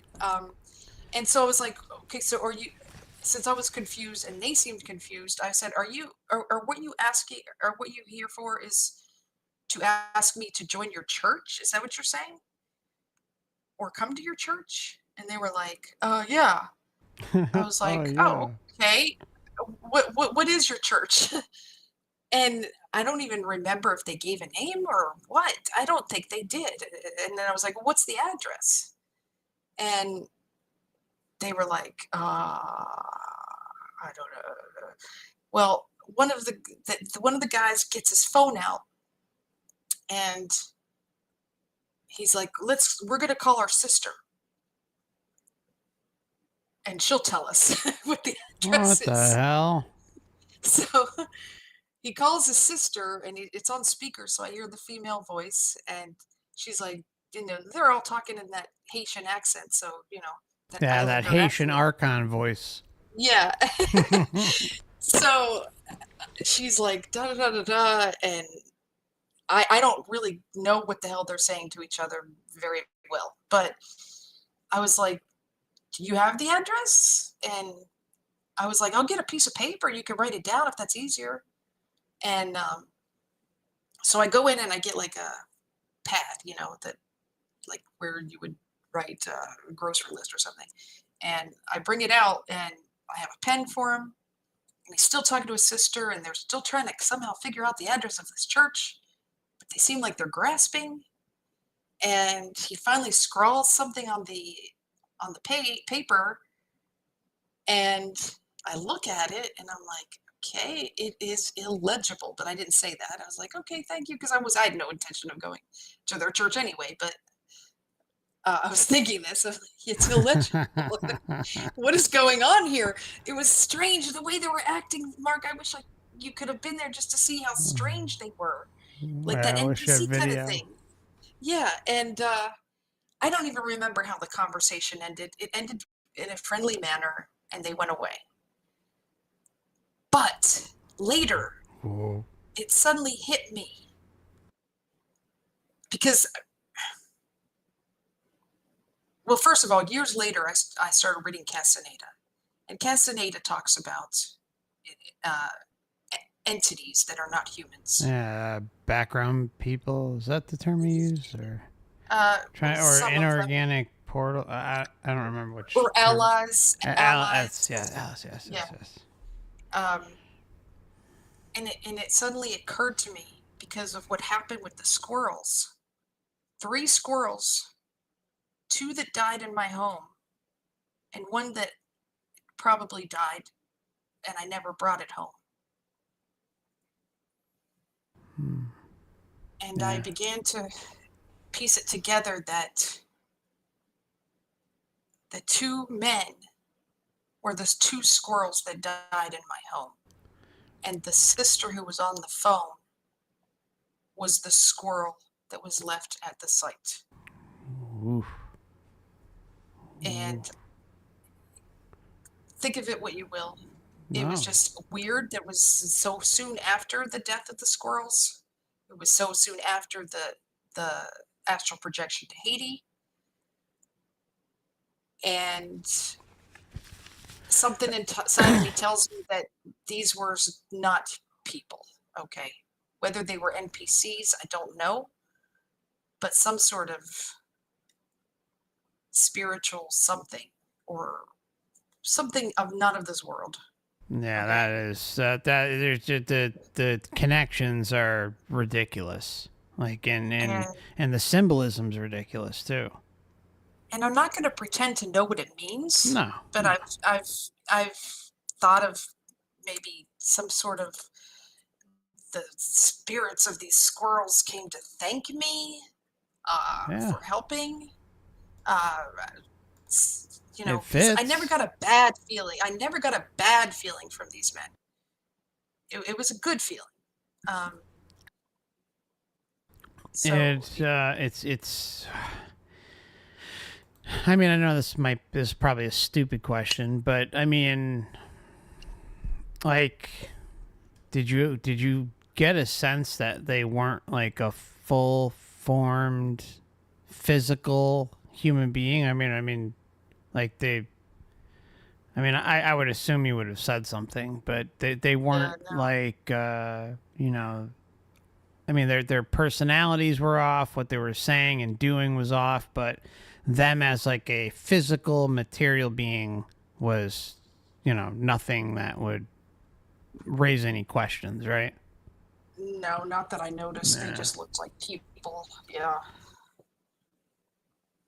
Yeah. But it made me wonder if the baby squirrels that died at my house were male squirrels, and the squirrel that probably died at the site was a female squirrel, since she wasn't with me, that she was only able to talk to them through the phone because she was never here. I was thinking all kinds of weird stuff. Sure. You know? I would be too. Christ, man. So that's my kind of Castaneda story, because years later when I had read that Castaneda, I was like, oh my God, that's what happened. But I also thought it before I read Castaneda, but I was like, I can't say this to anybody. It would sound weird, and it would sound like I was grasping. So maybe even now some people think I'm grasping, but it's just the way it felt, man. It's something. Well, you also are connecting and interpreting the two. You know, someone who kind of like the way I see, you know, we all have these individualized experiences, and you can talk to, for instance, an audience like we have today, and, you know, some may connect with it, some won't, but, you know, at the end of the day, what matters is your interpretation, what you experience. You're the one that went through it all. It's, you know, individualized to you, customized to you, and, you know, there's a reason why you made those connections. And, you know, whether it's the, you know, perfectly, dare I say it, reasonable explanation, who knows? But, you know, it's you're the one that experienced it. And I think many of us have wild and wacky experiences, and or at least I think a number of us do. And when we go to try and explain them to others, it's not, you know, not everyone's going to connect with it. And then you have to also factor in belief systems, what people have looked into, and how much they've kind of gone down the rabbit hole to look at certain things and make whatever connections, so that something like this isn't, to get to at least the mindset that something like this isn't necessarily wacky, right? Um, just synchronicities. And I mean, look, we live in a complete freak show here, and a lot of crazy things happen. And and you can, all of us can have experiences, we can share experiences, but we're the ones, at the end of the day, we're the ones that experience whatever we experience. And either people are going to connect with it or they're not. But you don't have to prove anything to anybody. I don't have to prove anything to anybody. I know what I experienced. You know what you experienced. Everyone knows what they've experienced as an individual. And I think having made those connections in our own personal lives, on our own journey, is important. It's important. And whether the interpretation of them is completely correct is irrelevant, right? But there's something there, right? There's something there because you're the one that experienced it. You may not know the full explanation. Some details or connections may be off because we're all essentially in the dark in many ways. But it's something that happened to you that's important, and you're sharing it for a reason. Thank you, Mark. Yeah, of course. Makes a lot of sense. Yeah. Okay, so yeah, thanks for sharing that part. So I think next part we'll go into the visions. So you have 4 immersive visions, and I'd like to kind of give you the floor to go into those. Okay, and by the way, these visions and that story, that this was all around the same time, about 3 years ago, I think. I mean, I'm only able to figure out a kind of a timeline. I wish I had written down the damn dates, but the reason I think it's 3 years ago is because we moved into the house in January of 2019, and these things all happened in this house. So all of this happened either in 2019 or 2020. Okay. Okay, so the first, what I call these visions, Mark, because I've had lucid dreams, I've had OBEs. This was completely different, and I would even say more impactful to me than anything else. Okay, great. So I was feeling good. I've also determined that when stuff like this happens, there's a good feeling that is necessary in order for it to happen. A relaxed feeling, and temperature was correct. Kind of cold in the house. I like it like that. It makes me want to snuggle up with a blanket. If I'm too hot, I can't relax, that kind of thing. And I have to be cold. I have to be cold enough in order to need a blanket, whether it's going to sleep or just lying down or whatever. You're sitting, it doesn't matter. I like that cold. Same. Yeah. So, but not just too not cold. like exactly. Yeah. Exactly. That's what I was about to say. Where you're not cold too enough cold. to need a blanket and feel snugly in that blanket. So I was home alone, and I like being home alone because I'm hardly ever home alone. So when I'm home alone, I'm like, yes, I love being alone. This is great. And I'm like, okay, I'll sit down and just snuggle up in this blanket and just close my eyes. And I closed my eyes, and for some reason, I got it into my head that I would focus on all those dots and spots and white noise that you see behind your eyelids. Now, later, I found out that this is some sort of technique. I had no idea. Okay. So I'm doing this, And I'm like, oh, this is cool, just instead of just closing your eyes, actually focusing on what you see behind your eyelids. And I'm focusing, and I'm like, yeah, you see little lights and things jumping around and all this stuff. And all of a sudden, one light in the center, like a pinpoint, started to open up, just like what you would think of as a portal. And it opened up rapidly. And all of a sudden, I am seeing, I'm in a nature scene, and it is as vivid, as clear as what you can see in front of you right now. And this might sound like something boring, but I'm telling you it wasn't. What I'm seeing in front of me is a pool of water, and I'm up close. It's an up close vision. I see this pool of water up close. And on top of that water was floating a leaf. And I'm like, what the fuck is going on? What the hell is this? Look, I mean, I'm in my 40s. I've been through hypnagogic states. I know what hypnagogic states are, little imagery here and there. No, man, this was something else. This was another thing. To this day, I wish I could convey just how fucking incredible this shit was. I'm there, okay? I'm there, and I'm okay. And I'm like, why is this a nature scene? The foliage. Now later, I'm looking up because I'm not somebody who knows how to identify tree leaves and shit like that. So I'm looking up all these leaves online, and I've narrowed it down to an oak leaf. It had rounded edges, but there are other oak leaves that have jagged edges. I managed to figure out that it was an oak leaf, but a certain type of oak leaf.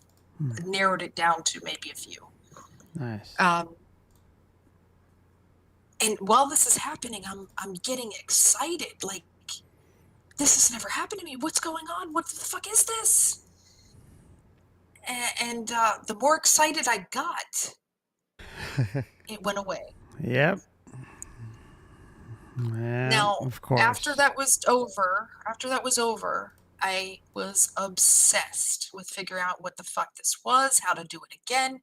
It was so beautiful.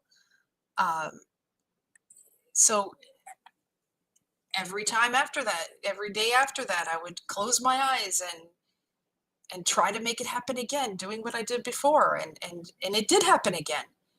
The second vision started out the same way. A very rapid portal opened up, and it's another close-up view. This time of, I feel stupid saying this because it's something that we all talk about. Don't ever feel stupid on this channel. No, We've all but what I experienced mean weird is- shit. So What I mean is, it's something we talk about in a negative way, and I'm telling you, this is It's not all right. negative. yeah, It was. it's all right. It was an eye. It was a human eye. Okay. Open. Okay. I could see the eyelashes, the color of the iris, everything. And it was very up close. And I'm like, oh my God, here it is again. What the fuck is this now? What does this mean? And I'm getting excited, trying not to get excited because it went away when I got excited. And I kept it as long as I could. And I guess I got too excited and it was gone. But the obsession remained. And then I had a third vision. Now, this third vision, I feel, is my favorite because it was a little different. It was another nature scene, but it was from more of a distance. Oh. I could see foliage, all this, but the central part of it were these two small boulders lying on the ground, and behind them were trees, and I could see the breeze blowing the leaves of the trees, and these two boulders had space between them. And I'm looking around, I'm like, oh my God, I'm trying to take in everything because I know it's going to go away, and I want to take in every detail. And By the way, I'm noticing that all the foliage, just like in the first vision, it reminded me of where I'm from, which is up north, because I live in Florida, and the foliage is completely different down here. So it reminded me of like a northern US, or I don't know, European forest or something like that. And I look at these rocks, I'm like, what the fuck does this mean? And I had this feeling that maybe I should walk between the rocks and then go into the forest behind it, into the trees behind it. I wasn't able to do that because in my excitement, it went away. It went black again. But of course, the obsession remained, and every chance I got, I would do this closing of the eyes and staring at these spots behind my eyelids, trying to see if something happens. And the fourth vision was also from a distance, but it was from a height, like up in the sky, like as if I was like a bird's eye view. And I'm looking down, and I see a hedge maze. It was completely symmetrical. And as I told you, it kind of reminded me of that maze in The Shining. The Shining, yeah. I didn't have a bad feeling or scary feeling or anything in any of these visions, by the way. Well, I mean, it's a good comparison because you're talking about it, looking at it from, down. So, and that's kind of how the scene plays out in the movie. Yeah. And then they go into it. I don't necessarily think that it was that scene. No. But it reminded me of it. Yeah, comparable. That's all. So if you have to compare something and give a, comparison to the listeners, that's When you look this stuff up, you find a lot of answers online, very vague shit. But one thing that you'll find online when you look at this up, a maze is a symbol that means the subconscious. Yep. And so that was straight out of Jung right there. Yep. And I hadn't even studied Jung at that point, by the way.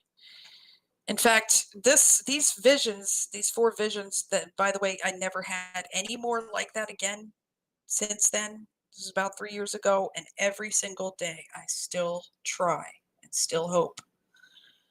But I did have other types of visions after that. These were those immersive ones where I'm in nature scenes, vivid as everything that's in front of you now. Now, these other visions came to me. They were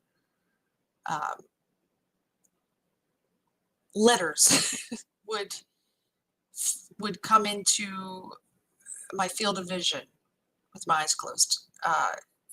And the funny thing about these letters were they were very uniform, meaning they were in a sort of font, like thick, all capitals. And they would fly into my field of vision and fly out, and others would fly in, and some all at once. And it was just chaotic. It didn't make any sense. And then all of a sudden it stopped, and then one letter came in, and it was an H. And then it went away. And then another letter came in, and it was a letter E. And then it went away. And then another letter came in. It was a letter A. And then it went away. And then the final letter came in, and it was L.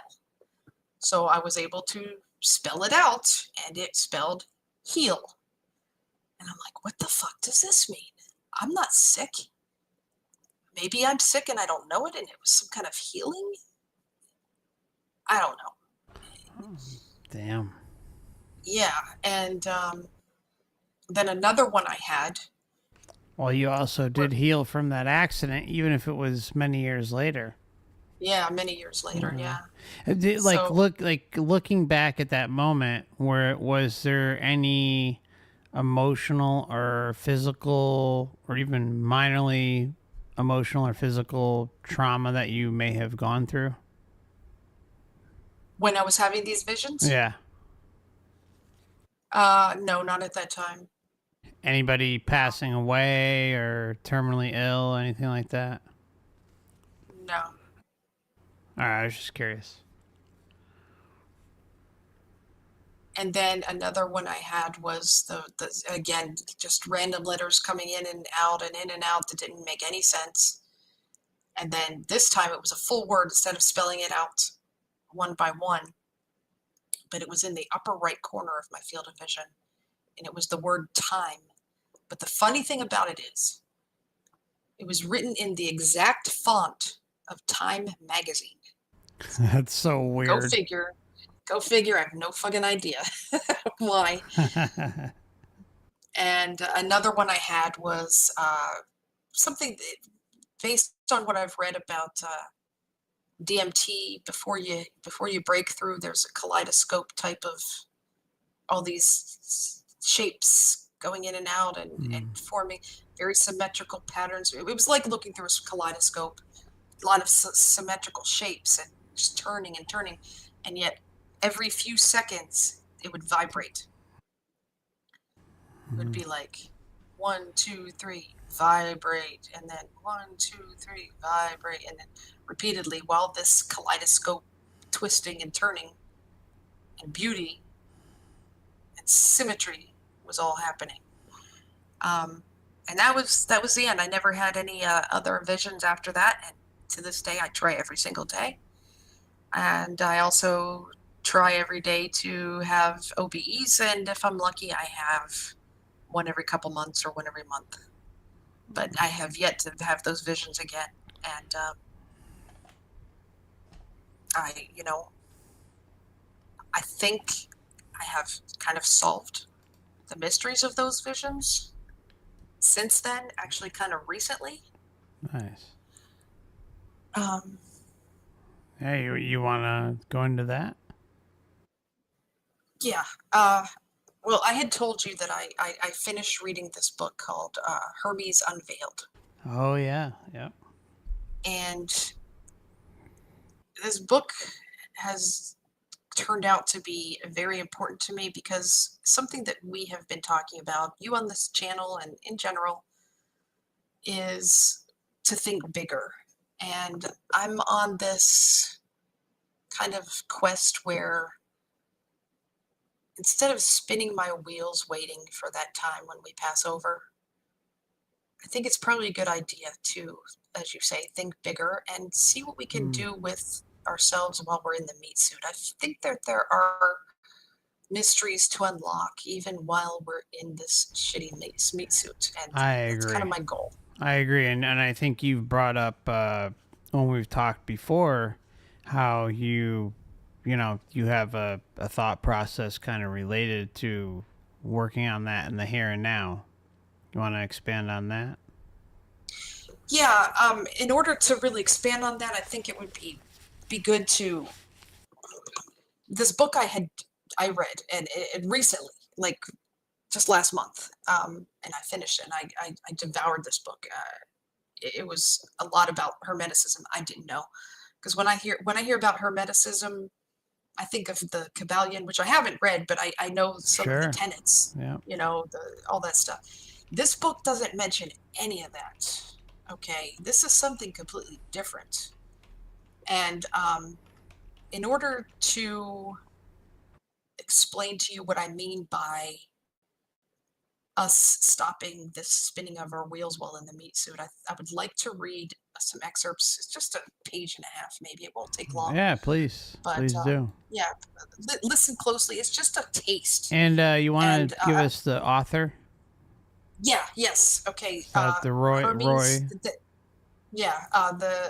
The title is Hermes Unveiled, and the author is Roy Norville. Yeah, I'm going to pop that up for everyone right now if you want like a PDF copy, but you can also get one online, a physical copy as well.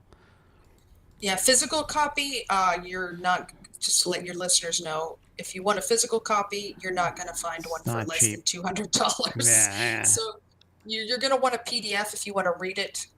You're also not going to find it Audible or anything like that. Yeah. So my plan, Mark, as we've discussed, is I want to read this book aloud. Yeah. On YouTube and or something. I'm going to let everyone know whenever you decide to do that. So once you start uploading You know, is it going to be on the channel that you normally have, or are you going to create a new channel? I guess I'll just keep the channel. I don't Okay. have any content on that channel. Okay. I'm not a content creator. I will also link your channel, but I'll also include the PDF in the meantime. And then whenever you start doing the uploads, you'll also be able to, you know, be able to, I'll let people know, basically. Cool, cool. Thank you so much. Sure. And it's just because I want to share it, because I think this is one of the keys to what people in our community probably need while we're still stuck in this meat suit. You know what I'm saying? Something that we can work toward to unlock mysteries that we've all, we already know the main, we know the big mystery. We know about this old trap, but let's see what we can work on for while we're here. So I'm just going to read this. This is just to give you a taste of what it's about. Sure. And there's so much more, and that's why I want to read it aloud. Okay, so here it goes.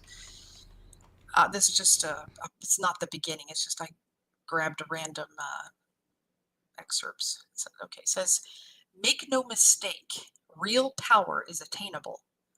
The would-be adept, by long repetition of a simple process of daily meditation, endeavors to bring about the deadening of the conscious mind at will, but in a manner superior to that obtained by the hypnotist.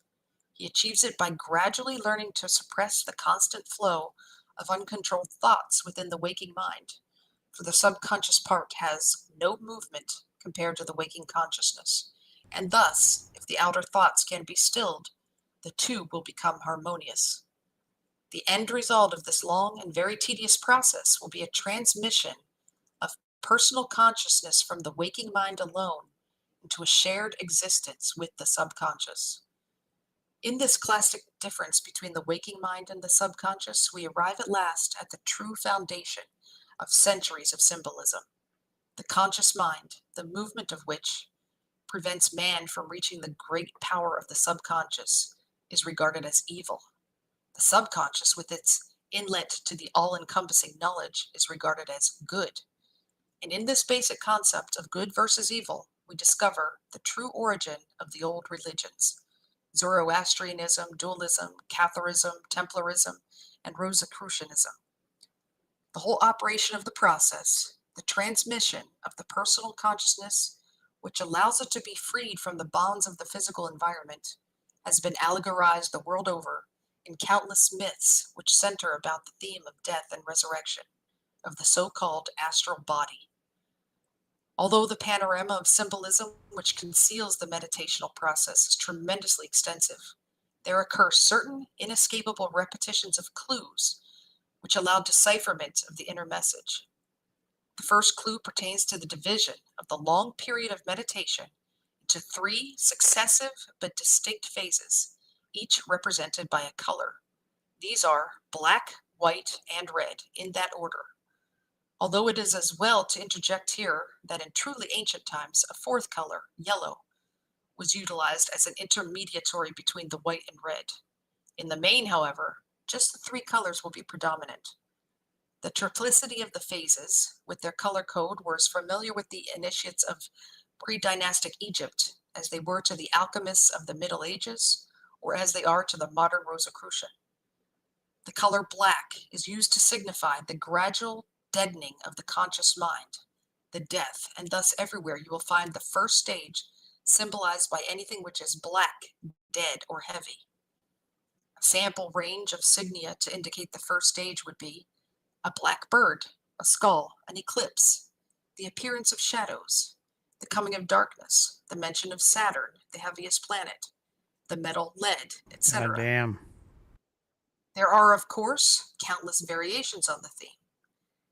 The second stage of the process is symbolized by the color white, because the conscious mind has been cleansed of unwanted thoughts with which it is normally filled and over which we seem to have no control. Achievement of this is seen by the Hermeticists as a purification. The conscious mind has been killed, or the lamb has been sacrificed. The final color, red, denotes the accomplished adept, who has no need to continue with his daily meditation, for the transmission has been made and is permanent. From now on, he will live in a third state of consciousness, with mental powers at his command that cannot be credited by those who remain in the normal state. Yet his outward appearance will not change.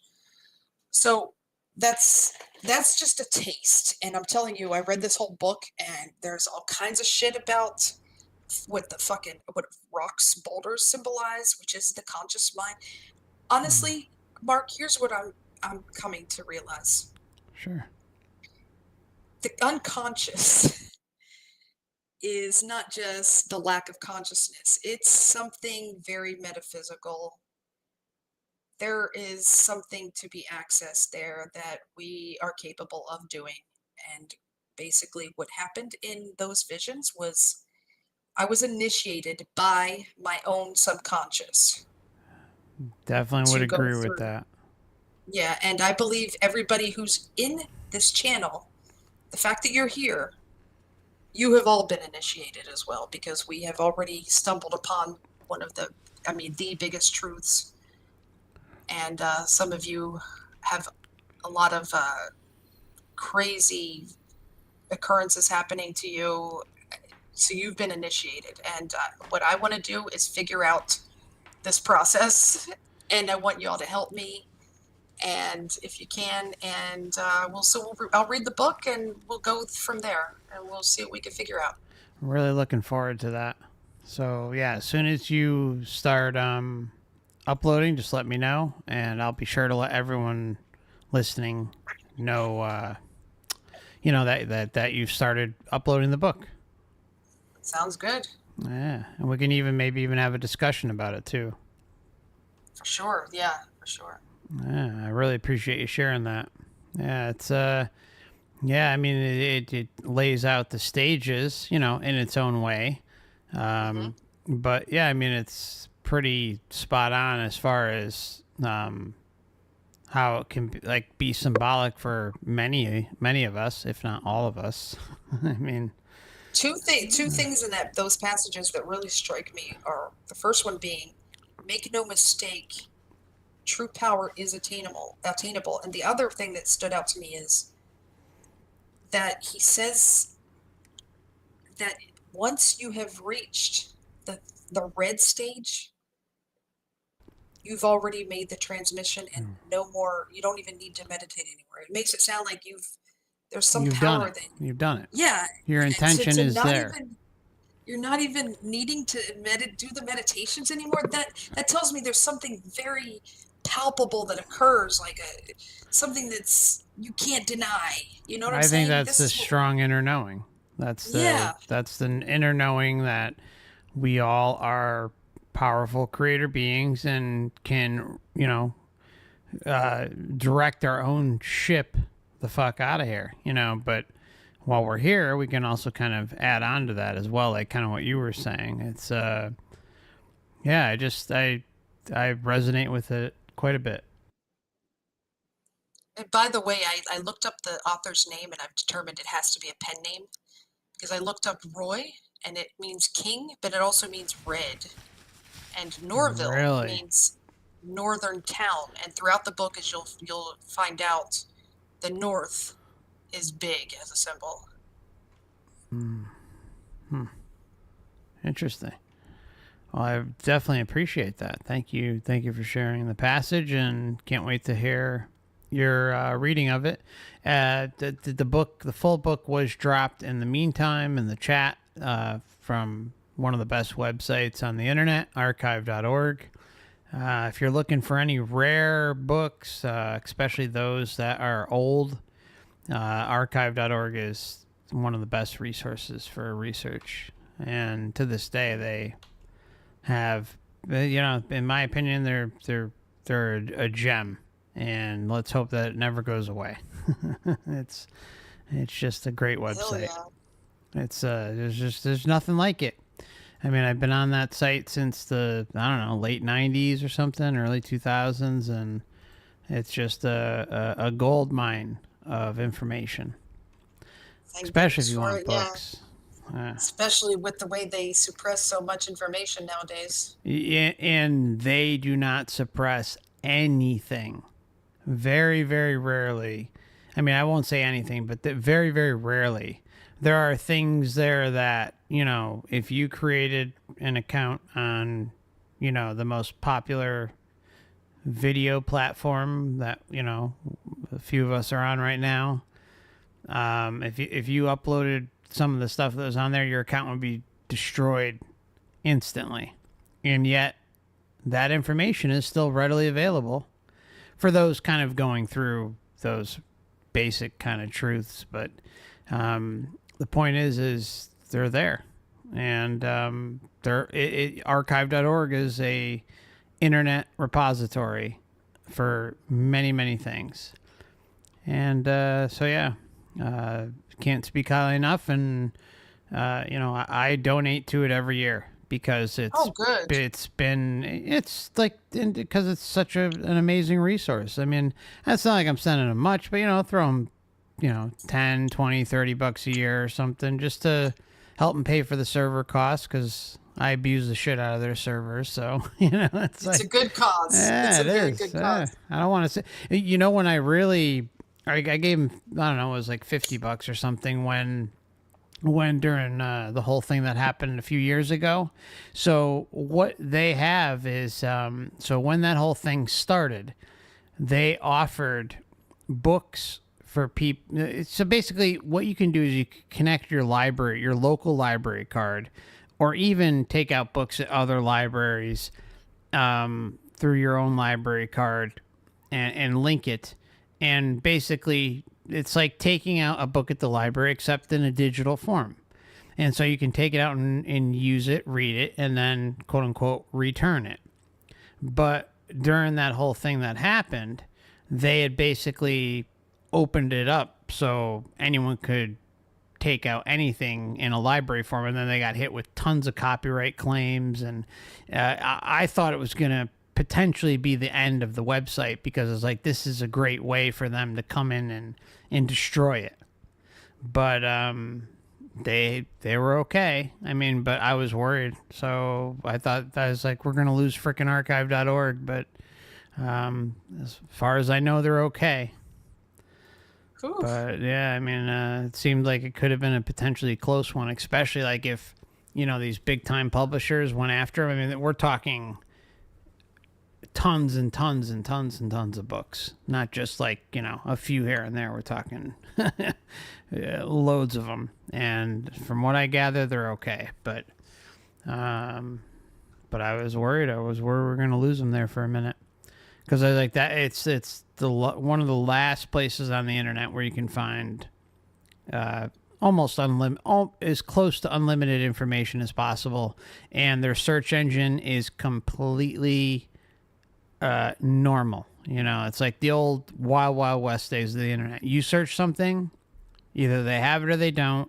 They're not going to be recommending you any garbage or, stuff like that. It just doesn't work that way. They've kept it original as far as I can recall since the goddamn site's been open. So anyways, I appreciate the sharing of the book, and we look forward to hearing your narration whenever we get around to it. All right. Thanks, yeah, thank you. And let's see. And then I think there's a couple more things that we're going to get into, and then we'll wrap it up. Do we go over the kaleidoscope? Yeah, that was okay. That's right. Yeah, we did that. And because of kind of, you didn't get too much into the New Age, the brief foray into the New Age. So I don't know if you want to touch on that a little bit, but just I was the there fact too. That when I started having these visions and this was happening to me, I reached out to try to find information. I was just blown away by what was happening to me. And when you do searches on visions, somehow it brings you to the New Age. And then you go into this love and light and learning shit. And so it was very brief. And thankfully, I managed to not stay in that long because I stumbled upon your channel, and then, ooh, it just everything opened up, and then I realized, oh shit, this is where this is what I've been looking for. This is the truth I've been looking for. And it did freak me out at first. I think people who are new to the information, as you say, they go through the stages of grief, and yeah, I did go through that. But then, boy, after you get through those stages of grief, what a feeling of liberation. I do not fear death. I feel confident in my power to rely on myself, nothing outside of me except for everything that's inside of me is basically what I'm learning is there's subconscious, there's more to it, and I know not to mess with any entities. I know what the hell to do and what not to do. So You're comfortable. I'm feeling, yeah, I've reached that feeling of liberation, and it's good. Love it. Love it. Love hearing that.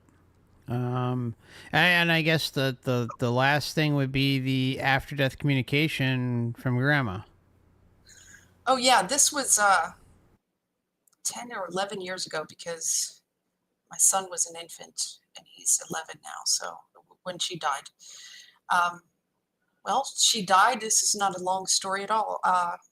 She died, and right after she died, within a day or two, I was dreaming, and she called me on the phone in the dream. And I was just later when I was watching your videos about after death communication and found out that phone calls were a big thing, whether in dreams or in waking life. Yeah, I was like, phantom well, phone shit. calls. Yeah. She called me on the phone, and her voice was just, it was grandma. I mean, it was just so clear. And she said, she sounded so happy, and it made me happy. And I said, Grandma, what's it like? What's the afterlife like? Because at that time I was still about, little love and light and learning and all that. But she said, I'm flying. And I was like, oh my gosh, that's wonderful. Oh, that's just wonderful. Wow, I was just elated. And then she said, it's always dark. And for a second, my heart sank because it didn't sound like she sounded happy, but that was an odd thing to say. Oh, it's always dark because we equate darkness with negativity and fear and all that. But she didn't sound afraid at all. But my heart was still kind of sunk, and I was like, "What does that mean, Grandma?" Yeah. And right at that freaking moment, my infant son woke up crying and woke me up out of the dream. So I never got the answer. But later, I did determine that she was whatever it was, because in the True Detective season, there's an NDE in there, and he describes a darkness that is almost like it has substance, and it's a good feeling. I'm gonna be revisiting that because I haven't seen it since it came out. I can't wait to go over it again. Oh, truth bomb after truth So bomb, as you probably loaded, remember. yes, Yeah. loaded. But yeah, I think if there's anything else you'd like to add before we close things out for the night, I want to offer you the floor.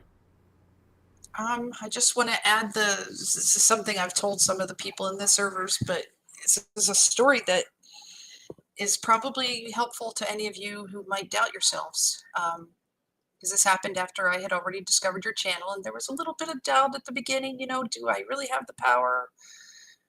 Do I? I don't know. Well, one night I was struck with the vibrations, and I was like, here it comes. This is great. I was like, I'll get through this feeling of discomfort, the pressure, the screeching noises and all that. And I was just like, but at that time I happened to be reading about a new method, or a different type of method where you wait till the vibrations are over before you exit your body. And so I listened to that advice, and I think it was bad advice, because I had normally, when the vibrations are kind of at their peak, is when I would roll out. In this case, I was like, after I had been reading about this other guy saying, wait till the vibrations are over. And so I did. And when I did that, the vibrations fizzled out. Then I was like, okay, now I'll roll out. Well, nope, I was in sleep paralysis and I was not leaving my body. I was in sleep paralysis. And wouldn't you know, there is an entity at the foot of my bed Of course. that was the most terrifying thing I've ever seen. It was very clear, vivid as could be, and it was a evil clown wearing a top hat. Oh my God. That's so creepy. And I couldn't scream, I couldn't do anything, I couldn't move, and I was terrified. I really was. So I was like, what will I do? How do I defeat this? And I was remembering you talking about you have the power. And so I used my own power, and I, even with very breathy and difficult speech, I managed to eke out, you don't scare me, even though it did scare me. You don't scare me. You have no power over me. And I was thinking of that movie, The Labyrinth. It's funny too, because one of your listeners had mentioned that before. And I just repeated it. You don't scare me. You have no power over me. You don't scare me. You have no power over me. And the fucking thing faded away. And then all of a sudden I was up out of the bed. I was feeling good. And I went and had a great fucking out of body experience. It went down the hall, gliding down the hall. And I don't remember much after that. But the point is, the reason I tell that story is for those who may be having self-doubt. I want to give support and let you know that you really do have that power, and you can overcome these horrible entities, and they can't mess with you. They really don't have the power. They're illusionary, and they like to get you on the hierarchy shit, and you know what to do. You're going to know what to do when that time comes, and just believe in yourself. Yeah, that's a great way to end the stream, and it's so true. So true. It's you just if you haven't gotten to that point, anyone out there listening, any of you out there, you will. Like it's alarming when it happens. It's I've openly talked about it happening to me many times on the channel. And it's annoying. It throws me out of whack. But there are times when you can go past all of that, and your lucidity, like it just for some reason I've had this in between phase. Like it's like I'm not scared of the entity. Like it's a clown show. No pun intended, yeah. But it's like it's a clown show. It's like they can't do a damn thing to you, but it's like there is an intimidation factor, and to prevent us from going outside of our bodies. And I'm not the only one. True Detective Dawn isn't the only one. Like there are many of us who have experienced, and there's tons and tons of documentation on this about how entities at the end of the bed will be there, and they are, I am 100%, not 99.9 or 98.9 or, I am 100% convinced that those things occur to prevent us from leaving our body. Nobody can ever tell me any different, because that's what it seems.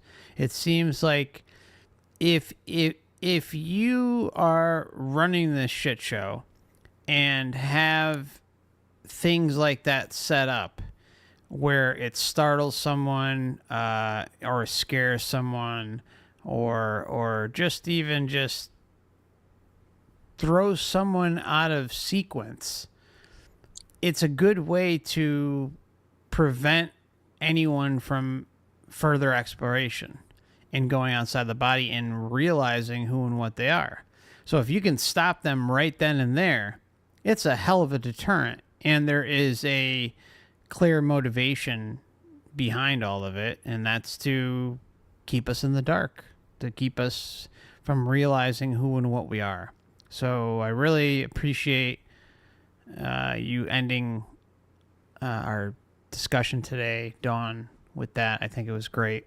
And if there's any final words, anything else you want to add, other than that, I think we'll probably be good to go. Yeah, thank you so much for having me on, Mark. It's been kind of a cathartic experience. Getting a lot of this out. I'm glad to have done it. Yeah, it's Appreciate you. brave. It's brave. I mean, you went through some serious trauma.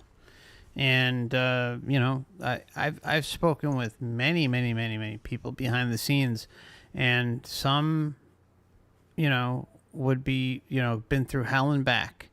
And I understand those that don't want to share certain things, but I also tip my hat to those that will.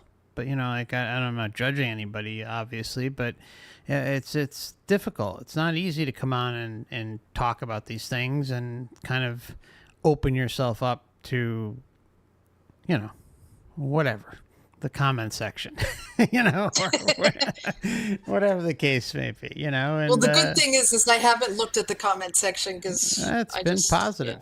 Yeah. It's been very positive. So, it's just good. If you get the occasional jerk off that pops up, ignore him. We'll take, it's anyone out there who's attacking or being nasty or something like that, you're just going to be blocked. It's that simple. It's like there's a difference between, being a decent being and being a jerk off. So, or asking constructive questions or having constructive discussion or something like that, and just being an asshole. It's the internet, so there's always going to be a lot of good and a lot of bad. So, but the chat's been awesome tonight. I want to thank everyone out there for tuning in. Appreciate you all, and I want to thank Knack for the very kind super chat as well. Appreciate you, and also Alice for joining the Last Timers Club again. Thank you so much. Appreciate you. And anyone else who may have joined on Odysee and YouTube recently. Appreciate your support of the channel. It's so always appreciated, never expected. And you all take care of yourselves. Dawn and I are going to head out, and then I'll be going on over to the gaming channel. So if you'd like to join us over there, feel free. And we're going to be going on to Alan Wake stream number 3. And there's been some interesting stuff going on with that. So I'm curious where it's going to lead. And hopefully it won't get too SJW on us. But so far, it's been great. So the link should pop up. But I will... let me just... What did I do here? I will leave it in the chat. I thought I had it set aside, but I don't. So just bear with me one moment if you'd like to join. I'll pop that link up. In the meantime, if you guys don't mind hitting the like button, it does help get the channel into the algorithm a little bit more. It's always appreciated. So the stream right now, I believe, is set for 8 o'clock, which is about 20 minutes from now. So if you'd like to join the Alan Wake stream part 3, here's the link. And so just gonna take about 15-20 minutes, but we should start on time, so that'll be about 20 minutes from now. And I'll see some of you then. And thanks again, Dawn, for coming on. Very much appreciated. And we did have a discussion about you coming on to do some co-commentary with the Clown World channel. Woohoo, yeah, that'll be fun. Looking forward to that. So thanks, everybody. Thanks, Dawn, and we'll see you again soon. Much love. Thank you. I'll see you on Alan Wake. Hell yeah. All right, bye-bye.